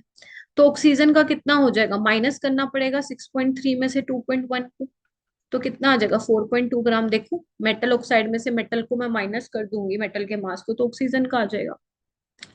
तो अब आप कैसे करोगे, आपको एक ये इलेक्ट्रोकेमिस्ट्री, वैसे ये आपका रिडोक्स चैप्टर का क्वेश्चन है, बट ये आप लोग उसमें भी पढ़ते हो, फैराडेज सेकेंड लॉ में भी पढ़ते हो। तो वो क्या बोलता है, जो गिवन मास होगा, जो डिपॉजिट होगा, वो किसके डायरेक्टली प्रोपोर्शन होगा, इक्विवेलेंट वेट के। ठीक है। तो अगर मैं बात करूं given mass of metal divide by given mass of oxygen, तो यहाँ पे इक्विवेलेंट वेट या इक्विवेलेंट मास ऑफ मेटल आ जाएगा, और यहाँ पे क्या आ जाएगा, इक्विवेलेंट मास ऑफ ऑक्सीजन आ जाएगा। ठीक है। अब निकाल लो इसको, कैसे करेंगे, मेटल का मास कितना है मेरा बेटा, देखो कितना दिया हुआ है, 2.1 ग्राम। ऑक्सीजन का कितना दिया हुआ है, 4.2 ग्राम। इसका हमें निकालना है, एक्स मान लो। ठीक है। अब इक्विवेलेंट मास ऑफ ऑक्सीजन क्या होगा, molar mass by n factor, molar mass कितना होता है 16, एन फैक्टर क्या होगा इसमें 2 होगा, बिकॉज ऑक्साइड है ना, O2 नेगेटिव, तो वो ऑक्सीजन में जाएगा, तो आपका 2 एन फैक्टर 2 आने वाला है, तो ये क्या बन जाएगा, x = 2.1 × 8 डिवाइडेड बाय 4.2, तो ये कितना आ जाएगा, 4 आ जाएगा, यानी कि इक्विवेलेंट आपका जो वेट है मेटल का वो कितना आ गया मेरा बेटा, 4, यानी कि ऑप्शन क्या होगा, सी। ठीक है। इस तरीके से निकालना था। उसके बाद वो बोल रहा है फॉर द रिडॉक्स रिएक्शन, आपको एक रिडॉक्स रिएक्शन दी हुई है, एंड आपको बताना है करेक्ट ऑप्शन कौन सा होगा। अब देखो इसमें पता है सबसे अच्छा तरीका क्या होता है, ऑप्शन पे जाके देखो, ये बहुत कम टाइम में आंसर आ जाएगा इसका। ठीक है। यहाँ पे देखो क्या है, यहाँ पे मेरा 4 ऑक्सीजन है। ठीक है। अब तुम नोटिस करो सब में ए की वैल्यू क्या है, 1 है, यानी कि ए तो आपका 1 होगा, यानी कि P4 ही होगा। ठीक है। तो यहाँ पे क्या होगा, P4 होगा, यानी कि 4 फोस्फोरस होंगे, और अगर 4 फोस्फोरस होंगे, यहाँ पे देखो राइट हैंड साइड फोस्फोरस 1 है फिलहाल, तो यानी कि सी को क्या होना पड़ेगा, 4 होना पड़ेगा, यानी कि ए का 1 सी का 4। अब देखना कुछ हुआ है क्या, नहीं, कोई फायदा नहीं हुआ, सब में वही ऑप्शन है। ठीक है। तो मैं लिख देती हूँ एक बार, HNO3 B, यहाँ पे मुझे चाहिए 4। ठीक है जी। चलो DNO2 + EH2। ठीक है। अब क्या कर सकते हैं, यहाँ पे देखो और कुछ है, ऑक्सीजन कितना है। ठीक है। यहाँ पे हाइड्रोजन चेक करेंगे कितना है मेरा बेटा, हाइड्रोजन यहाँ पे अभी फिलहाल 12 है। ठीक है। और हमें ये नहीं पता ई क्या होगा। देखो अब हाइड्रोजन को बैलेंस करते हैं, अगर मान लो मेरा B20 हो जाए, B20 हो जाए, तो क्या करें हम, तो यहाँ पे 20 हाइड्रोजन है, यहाँ पे 12 है। ठीक है। तो कितने और चाहिए अपने को, 8 और चाहिए, तो यहाँ पे 2 और है, तो यानी कि यहाँ पे 4 होना चाहिए, फिर तभी होगा ना, 12 + 8 20 और 20। देखो ऐसा कुछ ऑप्शन है? हाँ दिख गया। एक ही ऑप्शन ऐसा है जिसमें B20 है। अब आपको मैम, मैम ये हमें कैसे पता चलेगा? देखो A1C4 से तो कोई फायदा नहीं हुआ, ठीक है, लेकिन काफी चीजें पता चल गई उस वजह से। अब तुम नोटिस करो कि सिर्फ एक ही ऑप्शन में B20 है, तो आप एक बार इसको चेक कर लो, जो बिल्कुल अलग सा दिख रहा है उसको चेक कर लो, ठीक हुआ तो अच्छी बात है, हमारा हो जाएगा, नहीं तो दूसरा ऑप्शन चेक कर लेंगे। ऐसे क्वेश्चन नीट में आते हैं। उसके बाद है क्वेश्चन नंबर 93, वो कह रहा है कि oxidation number that iron does not exhibit in its compound, मतलब और इन इट्स एलिमेंटल स्टेट, मतलब आयरन इनमें से कौन सी ऑक्सीडेशन स्टेट नहीं दिखाता, एलिमेंटल स्टेट में या कॉमन ऑक्सीडेशन स्टेट में? आपको पता है एलिमेंटल में होगा तो 0 दिखाएगा, कॉमन ऑक्सीडेशन स्टेट में या तो उसका +2 होगा या +3, बट +1 नहीं होगा। ठीक है, तो इसका आंसर आ जाएगा बी। फिर है नाइट्रोजन की ऑक्सीडेशन स्टेट कहाँ से कहाँ वरी करती है, तो बेटा -3 to +5 वरी करती है, वेरी करती है। ये आपके पी ब्लॉक में पहले पेज पे पहली लाइन, ठीक है, नाइट्रोजन की -3 to +5 वेरी करती है। क्यों करती है? क्योंकि बेटा जो नाइट्रोजन फैमिली होता है उसमें NH2 NP5 होता है। नाइट्रोजन की क्या होती है? नाइट्रोजन का होता है 1 NH2 NP3, yes, 1s2 2s2 2p3, तो वैलेंस में कितने हैं? 5 है ना, तो 5 तक उसकी जा सकती है। तो 5 तक अगर जा सकती है, सी ऑप्शन तो हो ही नहीं सकता। फिर उसमें है कि 0 2 + 5 +3 2 + 5, बट हमें ये भी पता है कि नाइट्रोजन की माइनस में भी ऑक्सीडेशन स्टेट होती है। ठीक है, नेक्स्ट करते हैं। When H2SO3 is converted into sulfuric acid, जब सल्फ्यूरस सल्फ्यूरिक में चेंज होगा तो सल्फर की ऑक्सीडेशन स्टेट में क्या चेंज आएगा? तो यहाँ पे देखो +2 + x - 6, तो यहाँ पे सल्फर किस में आ गया? +4 में आ गया। और यहाँ पे किस में आ गया सल्फर? +6 में आ गया, तो यानी कि +4 से +6 में जा रहा है वो। ठीक है, उसके बाद 96 सबसे सिंपल इजीएस्ट क्वेश्चन इस पेपर का, ऑक्सीडेशन स्टेट ऑफ Mn, ये भी मैंने सिखाई दिया ऑलरेडी, सी ऑप्शन इसका करेक्ट होगा। Formula of dioxygen difluoride O2F2, direct, ये बहुत सिंपल क्वेश्चन है, डायरेक्ट देखने वाले हैं। ठीक है, अब आते हैं लास्ट के 3 क्वेश्चन, बहुत अच्छे क्वेश्चन है, ध्यान से समझना। वो बोल रहा है कि pH value of 10⁻⁸ molar HCl is less than 8। देखो अब उसने बता दिया है कि लेस देन 8 होगा, पहले तो इस कॉन्सेप्ट को थोड़ा सा समझ लो। 10⁻⁻8 HCl का मतलब क्या है?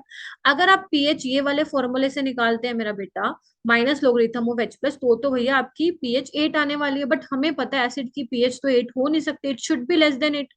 तो उसने बोल दिया वो 8 ही आएगा। वो ऐसा क्यों हो रहा होगा? तो देखो सबसे पहले वो कह रहा है कि HCl इज कम्प्लीटली आयोनाइज्ड। हाँ HCl स्ट्रॉन्ग है तो ऑलमोस्ट कंप्लीटली आयनाइज्ड होगा, but this is not the reason. ठीक है, ionisation of water is negligible, मतलब वो कह रहे हैं कि वाटर जो है ना वो डिसोसिएट होगा, वाटर भी तो होगा ना H+ और OH नेगेटिव में, यानी कि वाटर से भी H+ आ रहा होगा, है ना, तो वो कह रहे हैं वो नेग्लेजिबल है। ना ना ना ना, ये भी गलत है, फॉल्स, फॉल्स। फिर कह रहे हैं कि pH can not be calculate at such low concentration, वो कह रहे हैं इतनी लो कंसंट्रेशन के लिए पीएच नहीं निकाल सकते। अरे भाई पीएच नेगेटिव में भी आती है, क्यों नहीं निकाल सकते? निकाल सकते हैं, ये फॉल्स है। होता क्या है बेटा कि क्योंकि 10⁻⁻8 HCl कंसंट्रेशन तो कम है, एसिड जो आपने सॉल्यूशन लिया उसमें एसिड की कंसंट्रेशन कम है, यानी कि उसमें पानी भी है अच्छा खासा। तो यानी कि अब आप पानी से जो H+ आ रहा है ना उसको नेग्लेक्ट नहीं कर सकते, यानी कि जो टोटल H+ की कंसंट्रेशन होगी वो किसकी वजह से होगी? जो HCl की वजह से आ रही है, प्लस जो वाटर की वजह से आ रही है, यानी कि वाटर की वजह से ये और एसिड की वजह से, यानी कि 10⁻⁸ प्लस 10⁻⁷ करना पड़ेगा, तब आपका पीएच लेस देन 8 आएगा। तो इसमें देखो यही बोला हुआ है same, because ionization of water cannot be assumed negligible in comparison with this low concentration of HCl। तो अगर बेटा आपकी HCl की कंसंट्रेशन 10⁻⁻6 से कम है, 10⁻⁻6 से कम मतलब 10⁻⁻6 है, -7 है या -8 तक है, तो इन तीनों में से कोई भी है, तो वहां पे आप वाटर से आने वाली H+ की कॉन्सेंट्रेशन नेग्लेक्ट नहीं करेंगे। नेक्स्ट क्वेश्चन चलते हैं। आपसे पूछा है असर्शन पढ़ो, aqua solution of salt of strong base and weak acid, अगर स्ट्रॉन्ग बेस और वीक एसिड का सोल्ट है तो उसका पीएच क्या होना चाहिए, लेस देन 7 या ग्रेटर देन 7। बेसिक मीडियम होगा सॉल्यूशन का तो pH should be greater than 7, this is wrong. तो ए फॉल्स होगा यहाँ पे, ट्रू ट्रू।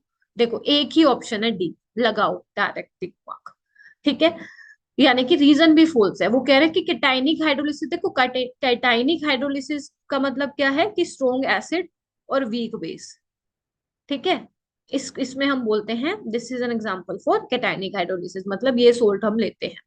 ठीक है, तो अब स्ट्रॉन्ग एसिड और वीक बेस का सोल्ट का मतलब क्या हुआ, स्ट्रॉन्ग एसिड मीडियम एसिडिक होगा, यानी कि पीएच 7 से कम होनी चाहिए, लेकिन वो तो कह रहा है 7 से ज्यादा, तो गलत।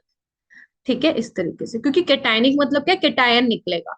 तो अगर वीक स्ट्रॉन्ग एसिड लोगे तभी H प्लस मिलेगा, अगर स्ट्रॉन्ग बेस लोगे तो OH नेगेटिव वहां पे मिलेगा। ठीक है, नेक्स्ट आता है लास्ट क्वेश्चन। पहला बोल रहा है वो, assertion the mixture of NH3 and Cl इतने रेशियो में है। वो बोल रहे NH3 का मतलब बेटा क्या, अमोनिया का सॉल्यूशन, यानी कि NH4OH। ठीक है, और HCl, अगर आप इसके 2 मोल ले रहे हो तो इसका 1 मोल होगा, तो बनेगा क्या, NH4Cl और वाटर बनेगा। तो अगर बेटा NH4OH के 2 मोल हैं और HCl का 1 मोल है, मतलब 1 मोल HCl न्यूट्रलाइज करेगा 1 मोल ऑफ बेस को, यानी कि NH4Cl कितना आपका बनेगा, 1 मोल। और ये कितना बच जाएगा, ये भी 1 मोल बच जाएगा। ठीक है, तो यानी कि आपके पास सॉल्यूशन में अब क्या है, NH4OH which is your weak base, salt भी है ना, वीक बेस और स्ट्रॉन्ग एसिड का। तो यानी कि जब आपके पास मिक्सचर होता है वीक बेस का और salt of weak base strong acid का, तो उसको हम क्या बोलते हैं मेरा बेटा, बेसिक बफर बोलते हैं। तो this is true statement. Acidic buffer resist the change in pH with addition of small amount of acid into it, yes this is correct. कि अगर मान लो आप लोग एसिडिक बफर मतलब यूज करते हो तो वो ज्यादा, मतलब अगर स्मॉल अमाउंट में आप डाल देते हो एसिड तो ज्यादा पीएच में चेंज नहीं आता, this is correct. But is this correct explanation of assertion? नहीं, उनको ये यहाँ पे देना चाहिए था कि 1 मिलीमोल जो है HCl के न्यूट्रलाइज हो जाएंगे, मतलब अगर आप मोल ले रहे हो 1 मोल HCl के न्यूट्रलाइज हो जाएंगे बाय अमोनियम हाइड्रोक्साइड, तो उस केस में आपको सॉल्यूशन में वीक बेस भी मिलेगा और सोल्ट भी मिलेगा, तभी वो बेसिक बफर की तरह बिहेव कर रहा है। तो ट्रू तो दोनों ही है, but reason is not correct explanation of assertion, तो बी इसका करेक्ट होगा। ठीक है, तो ये आपके टोटल 50 क्वेश्चंस का सॉल्यूशन है। आई होप आप लोगों को समझ में आया होगा जो क्वेश्चन आप देखना चाह रहे थे। ठीक है, अगर फिर भी आपको कोई डाउट हो तो आप मुझे रीच आउट कर सकते हो। ठीक है बच्चों, थैंक यू सो मच, फिर मिलते हैं नेक्स्ट वीडियो सॉल्यूशन में। ठीक है, टेक केयर, अच्छे से पढ़ते रहो, हैप्पी लर्निंग।